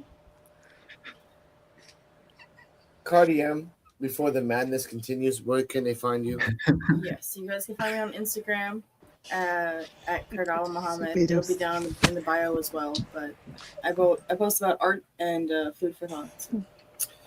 I find us on Wrestling Soup and Friendos Network on the Evolve Effect episode 67, titled "Anime Girl Attempts a Fireball." Also, I know, I love you, girl. Shout out to CJ Wolfing and Terrell who are for real love. Shout out to Hear These Thoughts that have been gone, having and helping people around the world. We want to honor you, sir, and thank you for that. Thank you for helping people around the world. Coach FCW helps lawyers in alimony checks. And Shauna, thank you for just being here with us, being one of the co-hosts of the Evolve Effect and everything else. EOD being the wise, honest man of the East. Thank you for everything. I had to say these words because next week, episode 68, it's going to be crazy. Gabe Sapolsky, we respect you as a person. Fix your storylines. Fix your shit. But just like Chewy, we're going to count on it. We're going to audit it. And we're going to get on your ass. Oh, and one more thing. One more thing, yo. Yes. Oh, of course. And one more thing, yo. Oh, I'm sorry. Wait. You're getting a writing job? Y'all getting a writing job? No, I said I'm available to hire, but go ahead. I wish I was. Oh no, they're gonna get it. Don't worry. Oh, and episode 68 means that we're only one more episode away from episode 69. 69. I knew you were going to say that shit. I knew you were going to say that shit. It's Mr. Coach Nasty. like, yeah, buddy. Me and Ronnie are going to have some fun in Eagle League. Oh, my God. We're out of here. Bye-bye.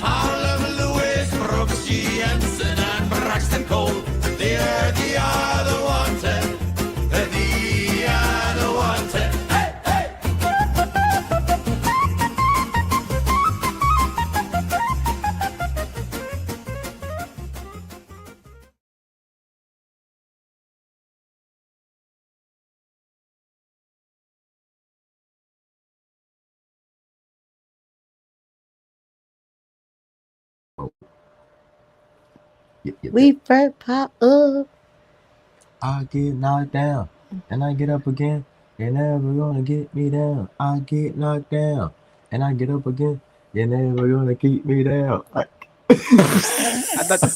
thought you thought this was something else. Oh no! I thought it was a back scratcher. I was like, is he smacking himself with a back scratcher? Man, no, that laugh. I only laugh that hard when something that really dead serious like a is funny. laugh.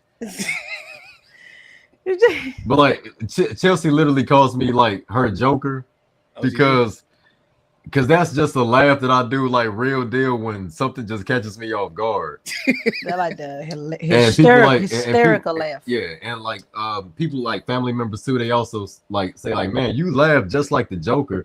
And like that smile is crazy. I was like, I don't know, it's just a natural smile. And they was like, smile. It's like, why you smile so big? They're like, why you smile so big? Like, what? I can't. Dang, that's crazy. Smile.